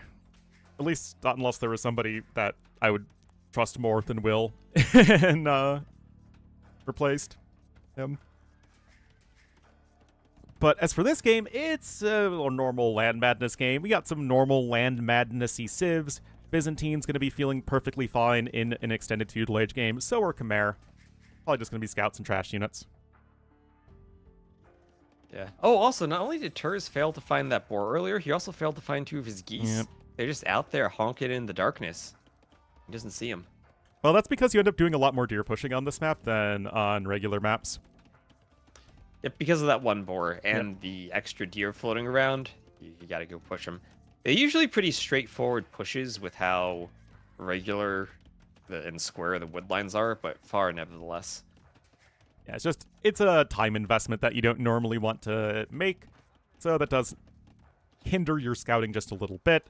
That said, Terz is going to be fine in the short run. He's got his 2 wood lines in, and again, this is exactly what you would expect with these 2 civs. Khmer opening up quickly, adding in an early stable, but Byzantine's going up a little bit later and just playing defensive with trash units. Yep, and there is a range from Terz, so Skirm Spear against Scouts. Now, this isn't the old school Tato farms before the mill build, but it is going to be a mill without horse collar initially for the farms. Yeah, he just got 6 villagers on those forage bushes at the moment. Double Bidax just now coming in here for Terz. He's actually making an archer first. There's no early fletching available to him because now you don't have the gold for that upgrade. And he's also getting a little bit housed, so not the cleanest play so far from Terz.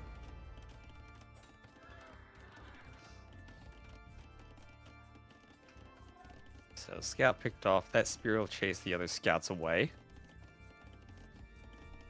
Twitch is interfering with your browser hotkeys. My apologies. You can watch on YouTube if you want. Maybe that interferes less. Horse collar Oh, coming the in lame. quickly as well. So this is basically what you want to do with this build as Byzantines. You have the double lumber camp, you play defensively, you get an early horse collar upgrade, and you really lean into those cheap trash units, saving you wood and food so that you can expand your economy, and it helps you better keep up with civs that have an actual eco bonus like Khmer. Yeah, and now those 2 geese will be lamed, so Ganji will bring back to his base. And I think Terz is maybe struggling a bit with the eco here. Byzantines are a very tricky land madness civ to play without the eco bonus. And so far, all the pressure is on his side of the map. Well, it's just sort of how you resign yourself to playing as Byzantines. You just have to play defensive, otherwise you're playing a generic civ, which you don't want to be doing against a civ like Khmer, whose eco is fantastic. No horse collar for Ganji, pretty normal stuff these days. And with Khmer, you're up against a civ that's making plenty of spearmen. You either have to just be full walled yourself and then try and go for a quick uptime, or you add in an early archery range to give units to help deal with spearmen. And obviously, this is land madness, so Ganji will add the quick archery range. Yeah, and well, archery range into skirms needs something to do with the spears. And if you get really heavy into skirms, one thing the Byzantines can struggle with is scorpions. Yeah, you don't really make a ton of heavy cavalry. At least, not most of the time as Byzantines, so... Yeah. That plus mediocre siege isn't, like, the best combo ever. But what Ganji's going to want to do is really stretch out the game. Yeah, it depends on how it goes. If your Byzantines usually want to get into camel skirm, the camels don't really pick off scorpions all that well either. Yeah, it's a tricky matchup, and Byzantines just have their own distinct playstyle that you really need to lean into. Terz, though, thinks that with his cheap skirmishers and spearmen, that is going to be enough to cross the map and start to threaten the base of Ganji, sort of try and do something to make his eco more inefficient. Of course, well, scouts are much faster than those units, and now this is a bit of an issue. Okay, the scouts are in. There are 9 scouts here. Part of me wouldn't have minded double stable scouts here from Ganji. But then I feel like that just opens you up so much to spearmen. And hello, Bullet. I think I ran into Bullet on ladder not that long ago. Oh, hello, Bullet. Oh, boy. Tower for Terz. It'll be his one tower on the small wood line. That's a sad tower. So come over. Yeah, I mean, I think the other wood line would have been a better tower spot just for longevity of the wood. I guess that is what was getting pressured in the here and now, but at the moment, it's just really... Wait, hold on. Does Terz... Terz didn't scout the other side of the map, T-West! Oh, no. Oh, he doesn't know where he is. Oh, and the gate... Oh, the gate was open deer for a second. Oh, jeez, this is such a mess.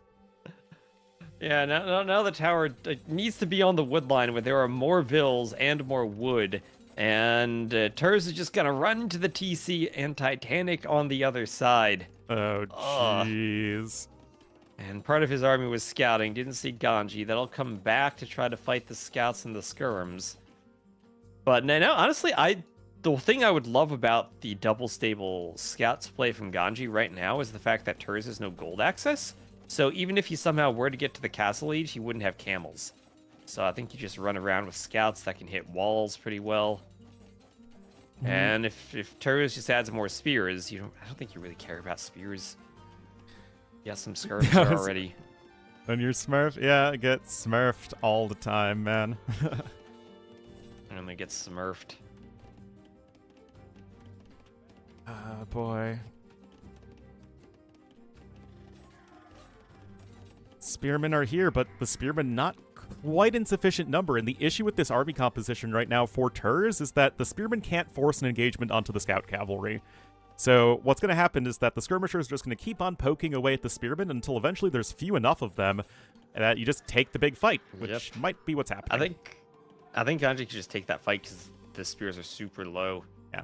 Letting some reinforcements get there.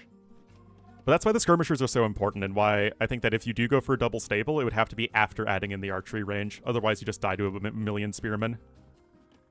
Now, it's more skirms now for Ganji, but the one thing I don't like is getting to a skirm war with the Byzantines. They're so cheap, but Ganji's up to the next stage, and once he gets up, he can do knights, scorpions, whatever he wants. All right, Khmer longswordsman it is. They beat spearmen and skirmishers, T-West.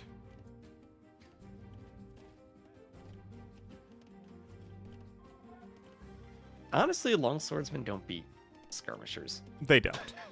I mean, they're supposed to, really but they don't. I mean, there's no squires and no gambesons for the Khmer, so actually they would die hard to the skirms. I mean, Khmer have literally really some of hard. the worst swordsmen in the entire game. I have won games with Khmer two-handed swordsmen before, Ornlu. Don't diss them that much. They're still pretty bad. Yeah, I mean, Terz literally hasn't gathered gold yet. It's a huge issue for him right now. Ganji's eco is getting better and better, even with only one villager kill, and that was a very late villager kill, but it's all about forcing your opponent to play defensive and messing up their economy and economic efficiency, and that's exactly what's been going on. 2 stables now here for Ganji, and it's just his villagers haven't been under any threat. Yeah, and he's trying to push into that wood line. I still think the tower needed to be here. You abandon the other one, just tower this one.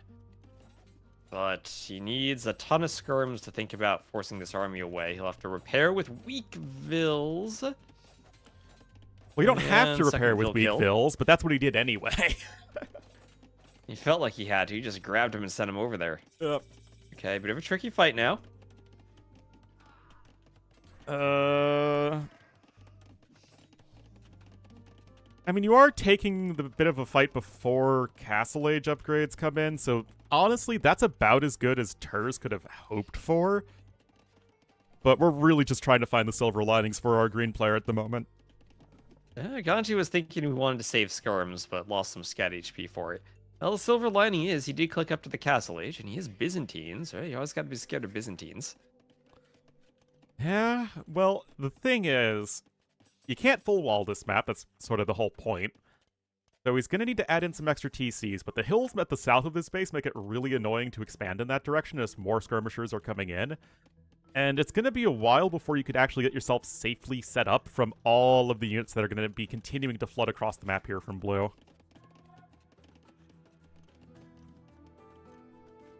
Yeah, now the knight's there for Ganji. He has bloodlines, no armor though, just doing the attack upgrade.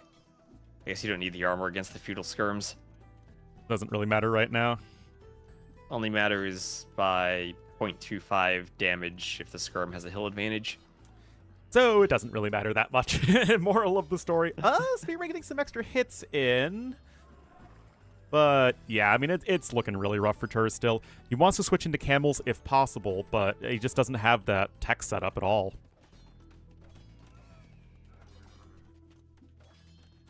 Yeah, spear pokes down the knights.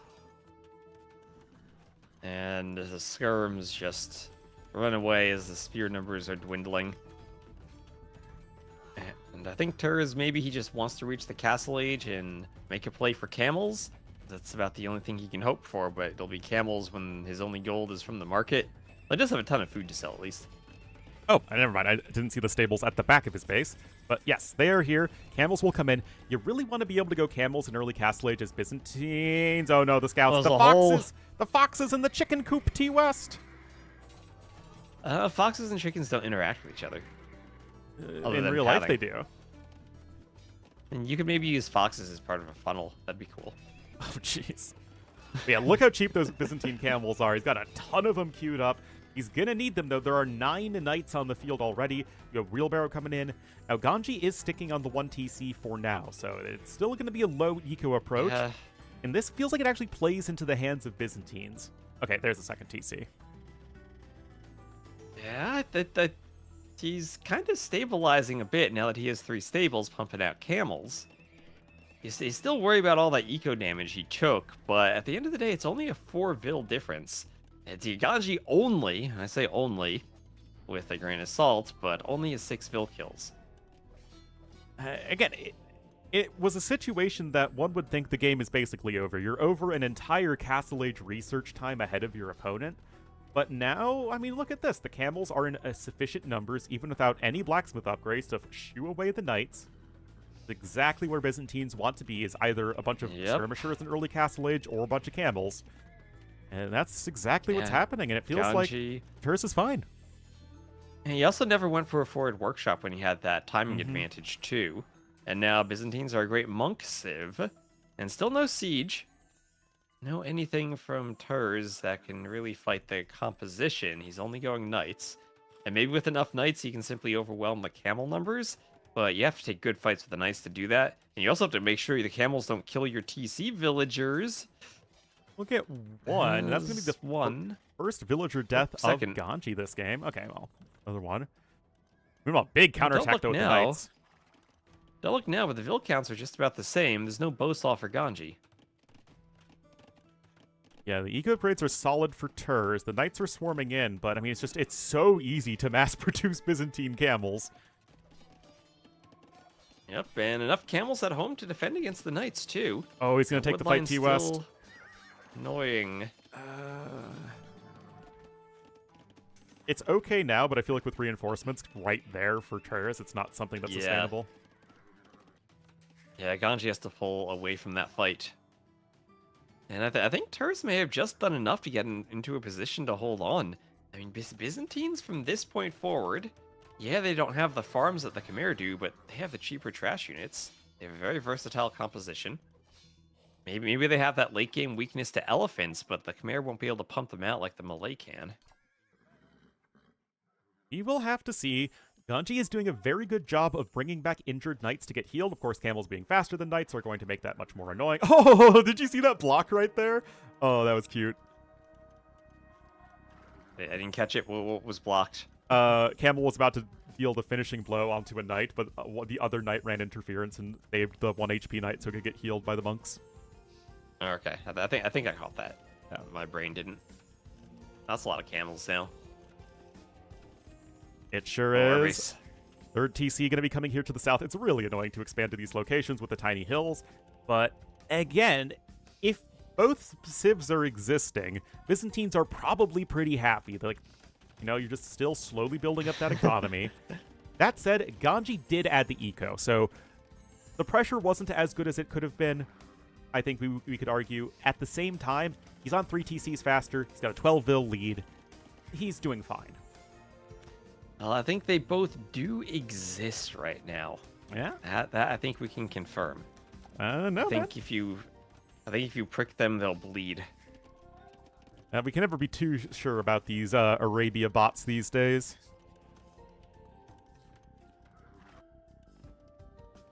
That's true. Maybe Terz is just an AI playing AI civ. Yeah, I think that checks out. Anyway, camels doing their job here. Those knights are going to do a big fat nada. Oh my goodness. Oh, they're Turns gonna out camels beat die. knights. Oh, jeez. Oh, that was the perfect engagement. The patrolling, the attacking. Oh, that's the thing. That's the thing of beauty right there. That's the type of thing we don't even see these days because of how janky the patrolling is. Yeah, and it will be a forward siege workshop from Terz. Ooh, So taking some initiative. I like it. He sees that his opponent has been falling back. He knows his opponent was adding in TCs faster than him. Now, he doesn't know that the eco upgrades are actually really good in favor of Terz, but Khmer eco is just not something you mess around with, and Terz thinks that he can take the opportunity to force an engagement closer to the base of Ganji. Well, he has Byzantines. He's got 10 vills on stone. He could do a forward castle and think about just a cheap imp and Trebs. That should work out as good as much as people think of the Turks as a fast imp civ. I think even better for the Byzantines. Well, they're both two of the best. Throw in Malay and Italians in there, and you're good to go with some of the very best fast imp civs in Age of Empires. Rams are coming in for Ganji. Okay, you'll see the workshop now. I'll try to ram it down along with the pikemen. Well, he's going heavy for pikemen, right? So rams added in makes sense to support them. Yep. Defensive monks are here as well. Remember, it's 2 monasteries for green, only the one for blue, but he's obviously made excellent use of it. Mangonel is out! Oh. The monks do have sanctity. That is huge. So the Mangonel does literally nothing useful. Oh. Oh, man. And if they didn't have sanctity, it would have killed 3 monks. But since they do, the pikemen come forward, and Terz Patrol might lose stacking. all of the camels. I don't know who has more units there. Patrol Maybe it's stacking, Terz. There are T-West. monks healing and converting. Byzantine healing is also super sick, especially in a protracted that's engagement. true. Stacking allowed! Oh, no! Drama! Somebody hit the drama button! I don't know who the admins are. I mean, that was pretty ridiculous. Game paused. Yeah, the way he's stacking is allowed. It's like it's not like he's camping on one tile. He's just patrolling into the fight. I mean, patrol stacking is literally just how you engage in Age of Empires these days. Yeah. I mean, it literally, like, patrolling always has been how you engage in Age of Empires. It's just the unit Right, behavior is not how it used to be. So it still makes Yeah. things really weird. Oh, and thanks to the raid, Solified.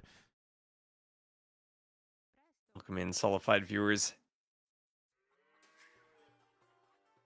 We now have to go to the judges. To the admins, I say it's allowed. Are you in the Discord server? I'm not an official judge, but I still say it's allowed. Was not intentional, but should be allowed. I check. I think no rule. Yeah. All right.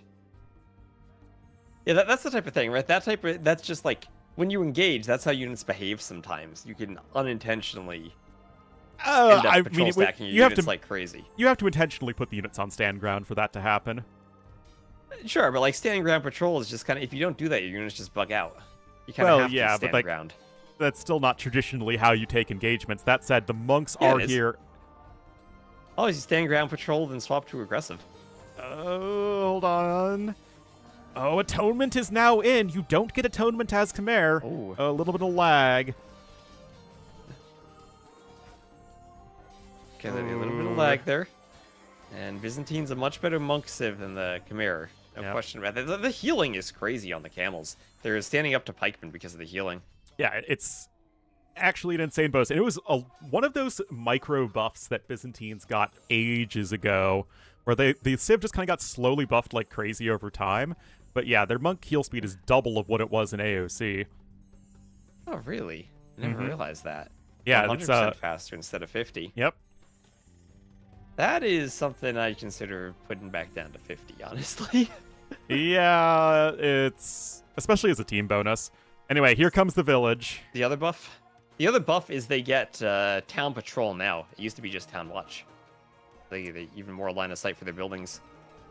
And then there's been stuff like reducing the cost of the elite cataphract upgrade and logistica. I mean, they've gotten a lot of small buffs over the years.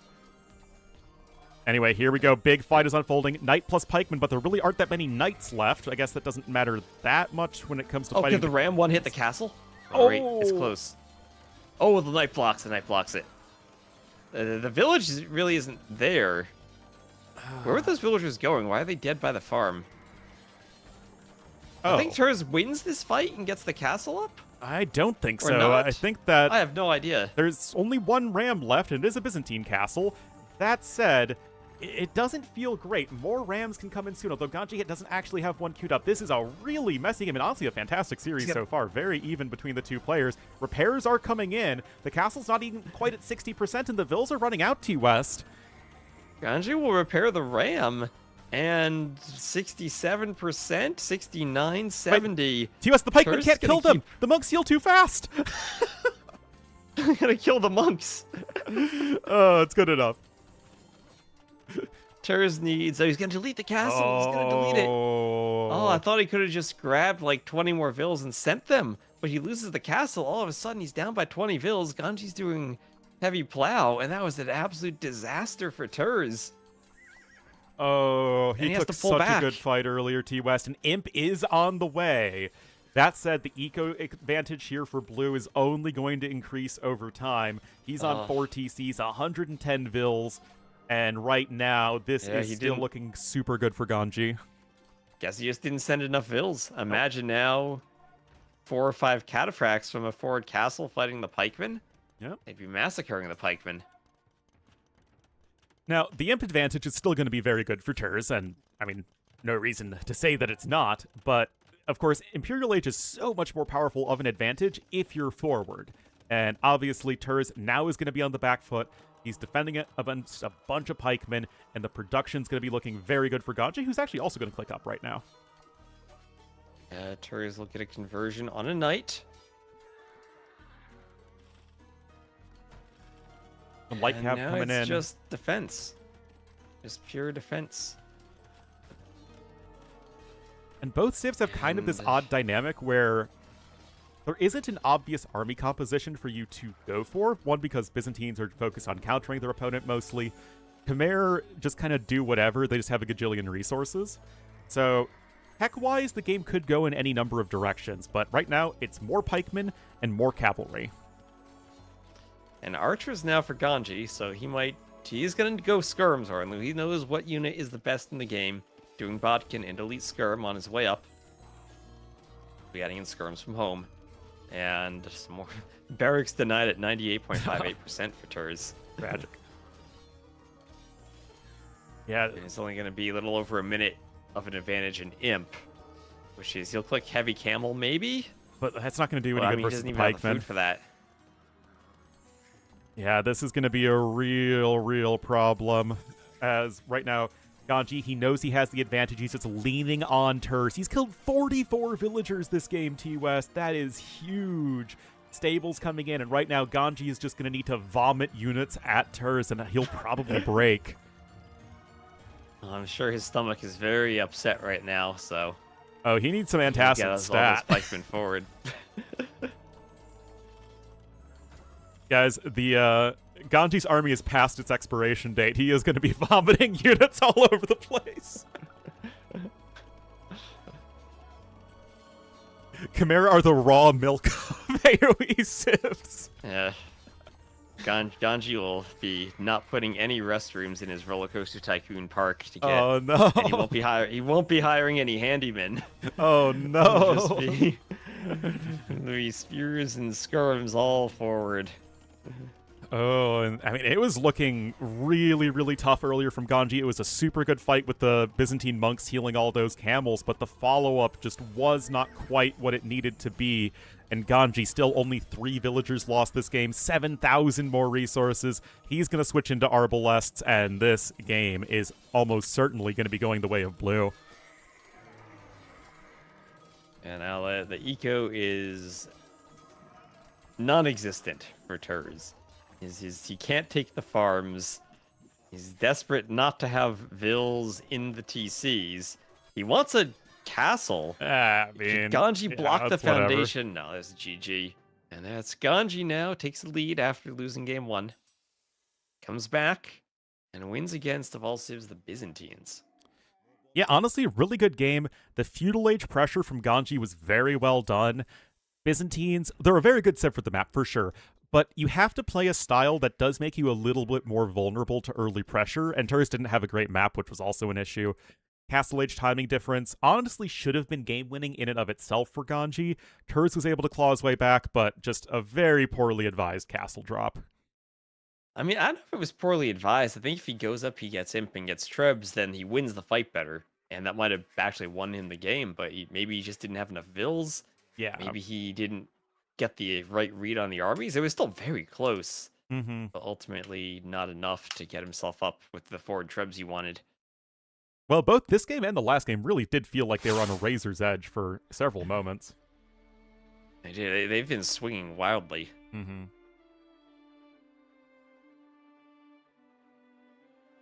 We'll have to see. Okay, regular old Arabia is going to be next. Regular old Arabia. And it is not the Mapuche versus the Chinese, despite what the spec dashboard says. Is it wrong again? What will it be? There has to be something where you're like one civ off, because it says it's Mapuche, but it's really Mayans, and they're right next to each other. Maybe there's an API change that's unaccounted for. Yeah.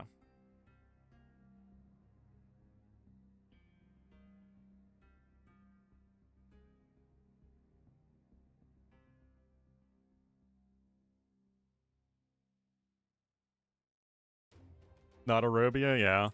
I think the other map Arabia. is... Oh, here it is. So yeah, game 1's on hyper random. And you also have the option for the clown maps, other than Arena, Bosmo, Coast Arena, Dong, and Zawal. Whereas the other hamster maps are Crownwood, Morass, Land Madness, which we just saw, Serengeti, and then Arabia. That's a very good clown pool. It's just a good map pool in general. Yeah, maybe it should be more like clowns versus clowns. Clowns versus clowns? Yeah, like Masters of Arena. Yeah, oh wow. We all wish Masters Arena would return to us. That'd be the best tournament. Yep.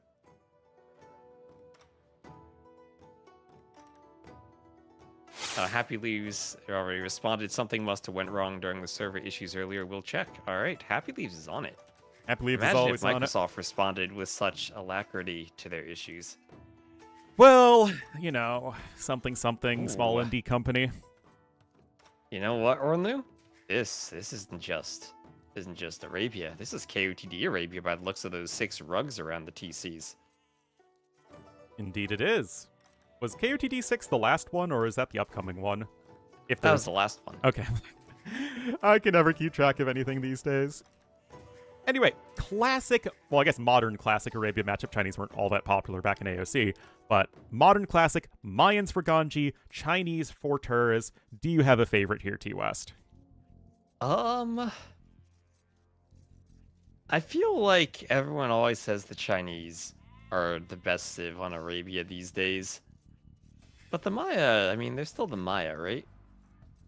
I mean, I guess they are now the Maya. They used to be the Mayans.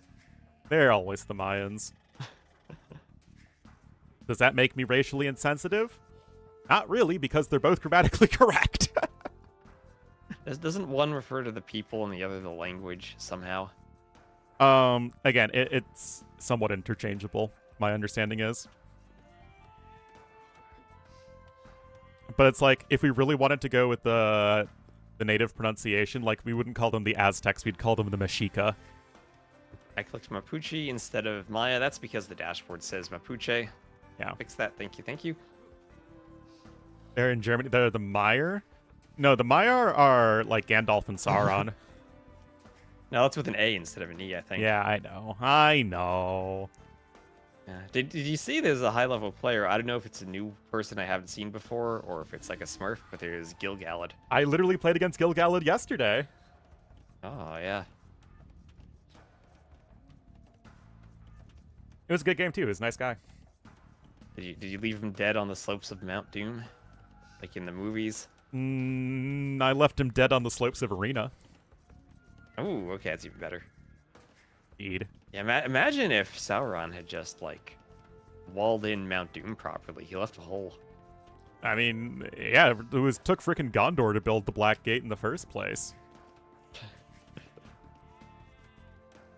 Arena doesn't have slopes. The ladder arena has slopes, our base. Ladder arena has slopes. Yes, it does. For some reason. That is a... It's like... That itself is reminiscent of Sauron. Take something and you corrupt it. I mean, that's like going full Melkor right there.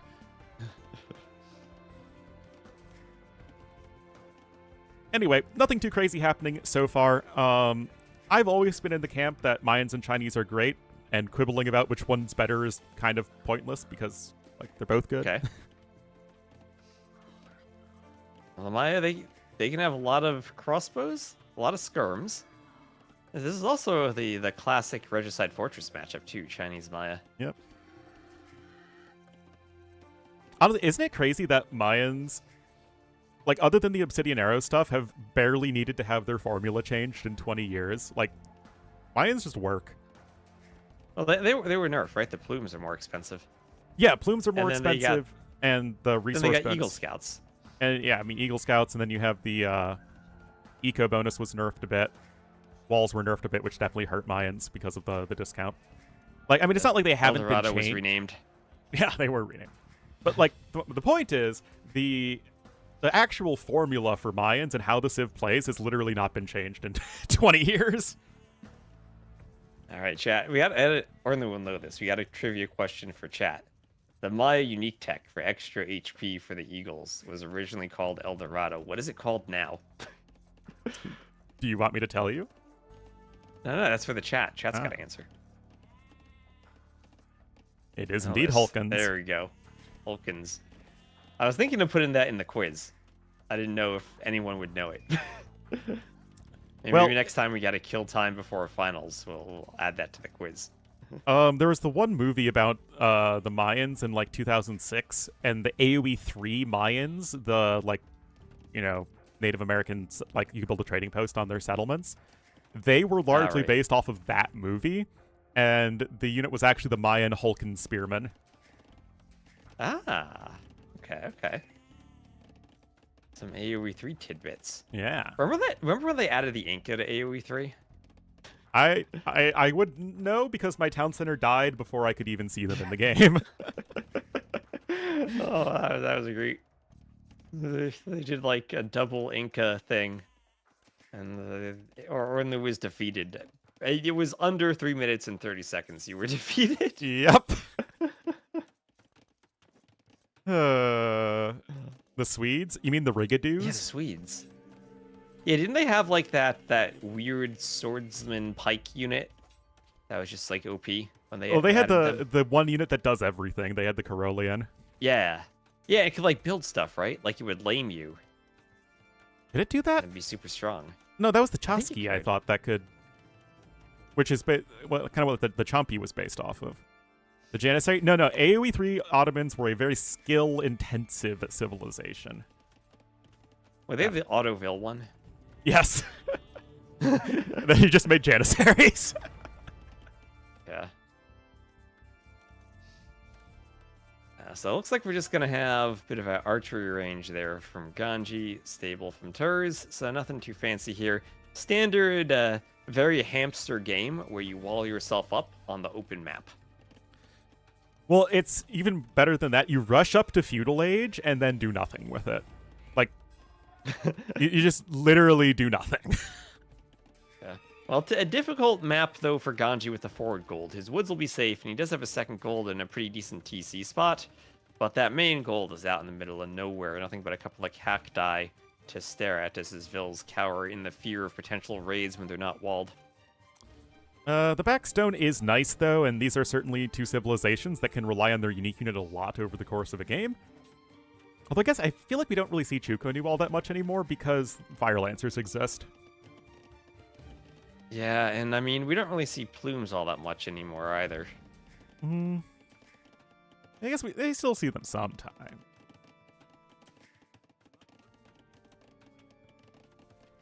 Still, nothing too crazy going on. Eco lead for Terz, as you would expect from Chinese. It's still fine with Mayans, and their units are so much cheaper anyways that it's not really a big deal so far either way. Yeah, 1 extra vill versus 3 extra vills, so the Maya kind of offset the Chinese bonus just a bit by their own bonus. And you get the longer lasting resources. Chinese get the discounted techs. I mean, both civs have great economies. Chinese just use that great economy to use a broad tech tree. Mayans have a very narrow tech tree, but they have strong discounts and efficient units. So Ganji paused, his headset died, so he needs a minute. Why is Terz doing an egg wall instead of going to the edge of the map? That is a good question. And I think that actually would have been much better to go to the edge of the map than the wall he's doing here, considering he went to the other edge. You have the whole quarter to himself, gold there. Could be a shorter wall. Just do like 3 or 4 houses and have a house wall. I think he's just too worried about microing the scouts. He's not paying attention to his walls. Yeah, you kind of think that you have space here because your opponent is Mayans, so they don't really have the speed to like run in with a bunch of scouts and get you, but whatever. Yeah, and you just saw the archer rush, right? So you know where the army is, and you know you have time. You're paying attention.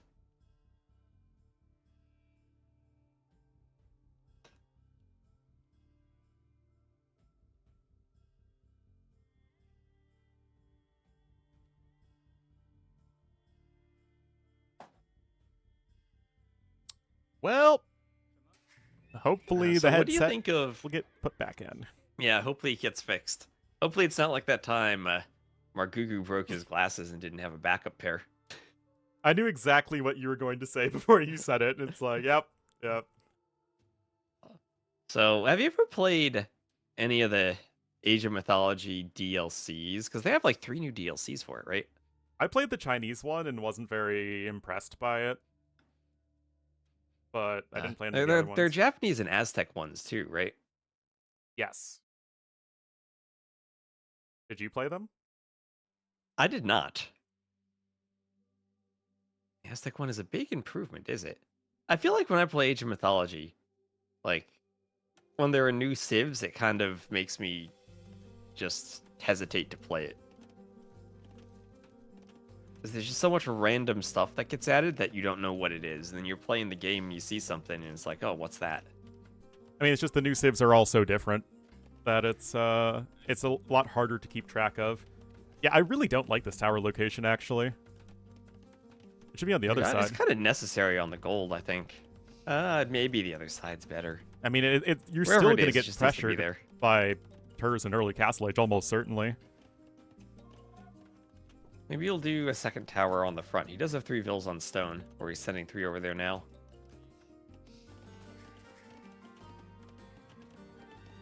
Well, a little bit weird, but at the end of the day, nothing terribly impactful has happened. At the very least, Ganji is going to be developing a stronger army, and that he's already going for his discounted archers. They're going to become a very powerful timing opportunity in early Castle Age. But that's actually 3 villagers going over to Stone T-West, so maybe we will be seeing some plumed archers. They are very good versus Chinese. He's long-distance mining stone. Did he just forget? He has the wood for a mining camp. It's a market. I mean, it could just be for a TC. That's true. We'll give him the stone for a TC. It's kind of weird that you do sell. that right now, unless, yeah, you are selling it because you can't build another TC for quite some time yet. Yeah. Oh, interesting. Okay. Yeah, market there. He doesn't have enough to sell his way up yet. He needs a bit more time. Yeah. A little bit weird, but it's kind of one of those things that, at the end of the day, it's basically playing out just fine for both players. I mean, this is the... It's so interesting, right? Because, you know, down at our pleb level, Arabia is very aggressive. You know, people are just going at you and adding in units and towering you and just trying to kill you. Here, it's like nobody wants to commit to anything. And so they're not. But they're also not playing super greedy either. They're getting themselves walled up and getting upgrades. Yeah, every game is a GG well walled. It feels like. But it's like opposite of how Viper used to play, right? Like Viper would actually play greedy. You know, not invest in army, not invest in defense, and just try and add as much eco as possible. This is just, they're still investing a fair amount into stuff. It's just not to do anything useful Yeah. with. Well, if Viper would have that, like, very defensive, boomy play style, kind of the same thing that Hera does, but it'd be completely different, because he'd just, like, boom and react. He wouldn't have, like, army to defend. Well, and Hera or usually real gets walls or anything. his advantage by having a perfect early game and taking very strong early fights. Whereas Viper would get an advantage by having a larger economy over the course of a game. You just quick wall. Yep. And then distract himself and fall behind and come back. Well, as things happen, Terz got 1 villager kill. Hooray for him and all that. He's on his way up to Castle Age. His eco is going to be a lot better going forward. He got the horse collar upgrade, and even he's got the Chinese farms. Yeah. And it's kind of crazy how I think overall- Arena is actually the more aggressive map than Arabia these days. Oh, it absolutely is. It's also the one with a lot more variety in terms of the units you can play. I mean, they're both just skirms, right? Just like every map, just skirms. Yeah, but it's also, you know, monks. You can still actually go for, like, cavalry pushes. Maybe we just need more games on Fernando to break it up. Which one's Fernando? That's the islands map. Oh, yeah. Didn't everyone hate that? You know, it was less bad after the water changes than it was in the qualifier. What were the water changes? Just the docks don't shoot arrows in the Dark Age. Oh, and yeah, shoot yeah. fewer those arrows ones. in feudal. Yeah. So your docks are not as defensive. So you can't just get away with a fast castle. Yeah, like that you makes could sense. in the past. Well, A lot of crossbowman on the people way. who skirms on Arena. Siege workshops on the way. Triple stable even here workshop. for Terz. This is not something I you mean, see that very often. that should kind of counter this, right? Like triple stable should be a good opening against a workshop opening. Nope, this is the problem though, TUS. This is why we don't have cav play anymore. Look at this. Elite Skirmisher and Padded Archer armor coming in. Back in the day, if you wanted to play cav in early Castle Age, you wouldn't bother getting those upgrades. Now, every single game, no matter what, you need to get Skirmisher upgrades or crossbow upgrades. Yeah, well, Skirmisher, Bodkin even, so no bloodlines, no armor, despite triple stable. And that is awkward for Terz, I think, to say the least. Because he spent so much wood investing to triple stable and isn't even making a single knight yet. I mean, getting to Knight Skirm as Chinese in mid-game versus Mayans, that's not a bad thing at all. Like, in fact, that's quite a good thing. But it's like, you put all of this investment now into skirmisher upgrades, and then it's like, you're not really doing anything with your cavalry. Your eco setup isn't really designed for making a lot of knights as well, so it's just getting really weird. Whereas Ganji is Mayans making archers at a 20% discount. Like, this is super efficient. Yeah, he's not going to complain about making archers, even if his opponent's on skirms. He'll just add mangonels. Yep.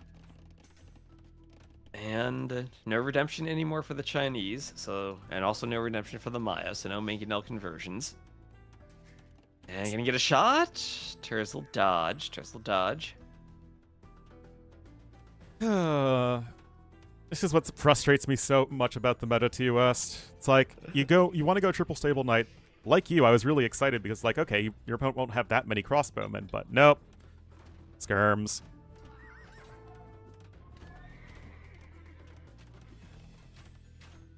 No friendly Vil to repair, though. Yeah. And I know it's maybe different from our point of view than it is in game, but it feels like triple stable knight would have actually been a really good opening here against mangonel crossbow. Oh, yeah. Especially because the second range was very late.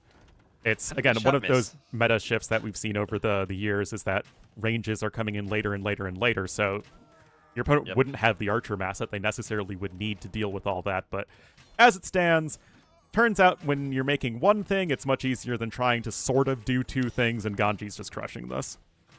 Oh, is this TC going to be denied? Oh, the Vils are all weak. The TC's at 94%. Yeah. Oh, it's down. More Vils on the way. Ganji will focus them. Yeah. Rocket cart goes down. Oh, this TC goes up finally, but two mangonels have a hill near it. Yeah, you got Bosaw coming in now here from Terz. He's still ahead by 500 resources. The score isn't that bad, but now things are going to be looking a lot grimmer in terms of trying to stop this. You have more mangonels coming forward. You still have the two alive. You need to add in rocket carts, but rocket carts are, for some reason, super expensive.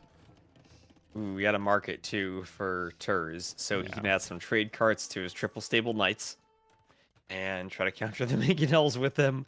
Because right now, he is 3 military to 28. And that's where the Maya want to be, right? They get the crossbow numbers up, they take one fight, and then they snowball and continually have more units produced. And then they get imp maybe for a power spike at some point if the game ends up dragging on and they don't win immediately. Yeah, ballistics now coming in. I mean, this is just classic Mayan stuff right here from Ganji. 1 TC, this is hyper aggressive, but he still has a better eco. The resources will likely switch pretty soon here due to the 8 villagers killed from before. And right now the mangonels are going to be here, and I mean, these need to be some exceptionally good fights here for Terz.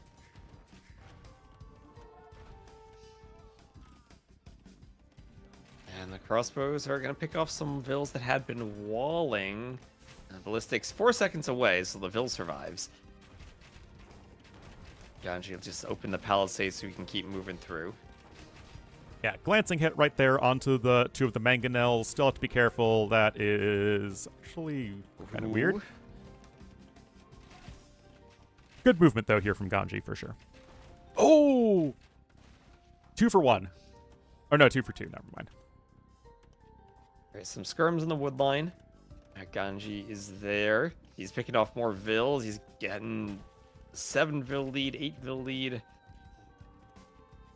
And a second TC for him, too, on that spot by the gold in the wood line at home. So everything, I think, working out well for Ganji. Also, Terz, maybe, it's still such a weird wall from him. That now Ganji can hang out in the back. Just chill there. Getting back to the idea of using the triple stable, especially because this game, it was actually a little bit of a different eco setup than you normally had on Modern Arabia, where it's like fewer villagers for you to afford cavalry. In this game, Terz got both horse collar and wheelbarrow before clicking up. So his food income was actually very good relative to what you normally see on Arabia, so he would have been much better positioned to go for the knights than I think he probably realized there.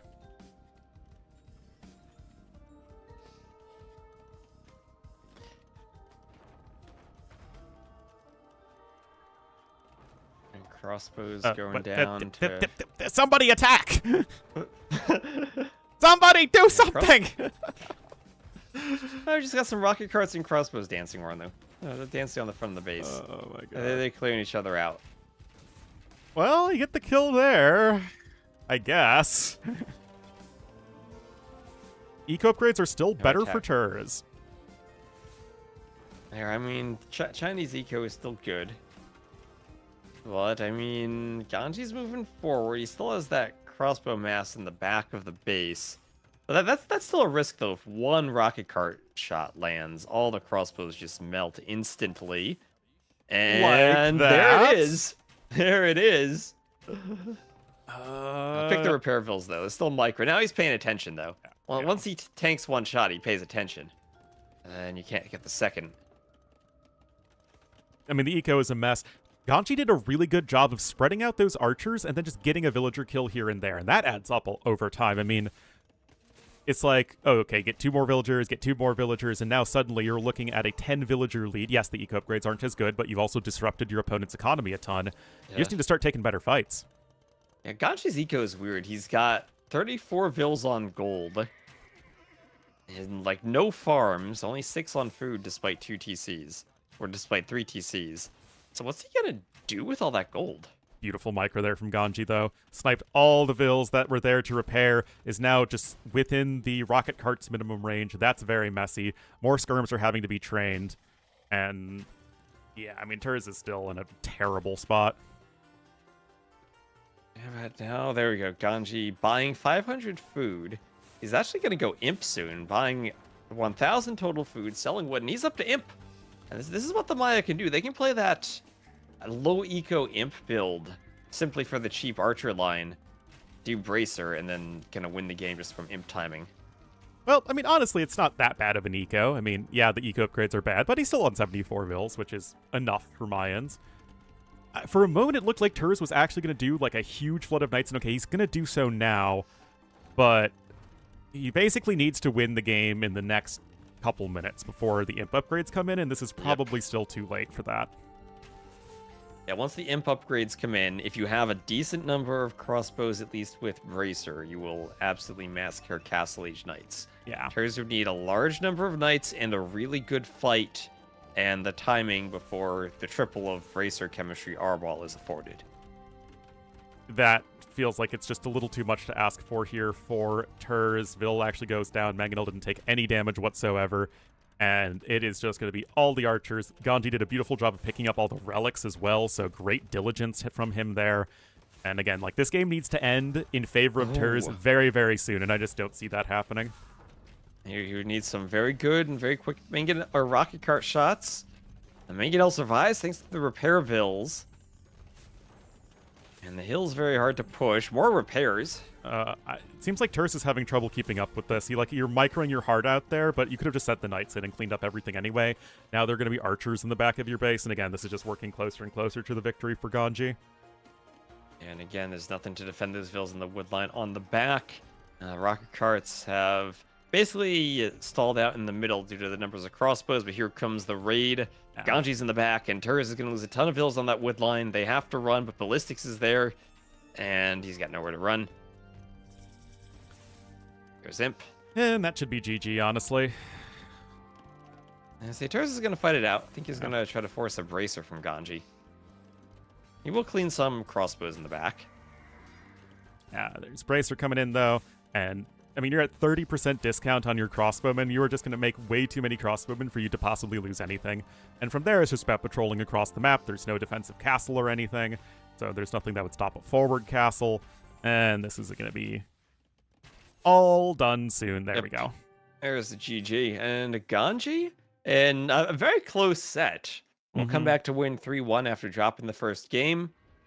A couple of pretty crazy games there, especially that arena one. It was very back and forth. Yeah, those are some good ones. Some just small mistakes here and there from Terz that Ganji was able to punish and get himself that 3-1 win. Really clean final game from him, not making any huge blunders. And I mean, he was able to win on the more aggressive maps too. So I mean, yep. definitely able to take those wins there, and that was a very fun set. So thanks for getting me to cast it, T-West. Yep, and technically he was the clown. Yep. So the clown will advance to face in the next round to face Lewis. Oh boy. Lewis is the clown, right? I think he's the hamster. Anyway, tomorrow morning at 12 GMT, there's Gabby versus Timo in this event. I might try to cast that if I'm awake then. Oh, It that's is so early It's for also me. Very smoky. That is early. Yeah. Anyway, thanks for the codecast, Ornlu. Yeah. I need the support when I can't talk due to the smoke. Yeah. Well, I hope that you survive too. I will have the World okay Cup right now for me. finals in the smoke tomorrow right next to me, so that'll be interesting. Oh boy. Well, best of luck to you, man. Alright, I'll end the combined chat, and Yep. we'll see you soon, Ornlu. Take care. Bye-bye.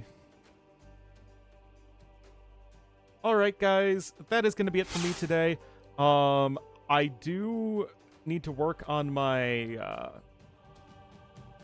my thingy, my thingy mabobber, my class tomorrow, so I'm not exactly sure if I'll stream or not, but that will at least be the plan.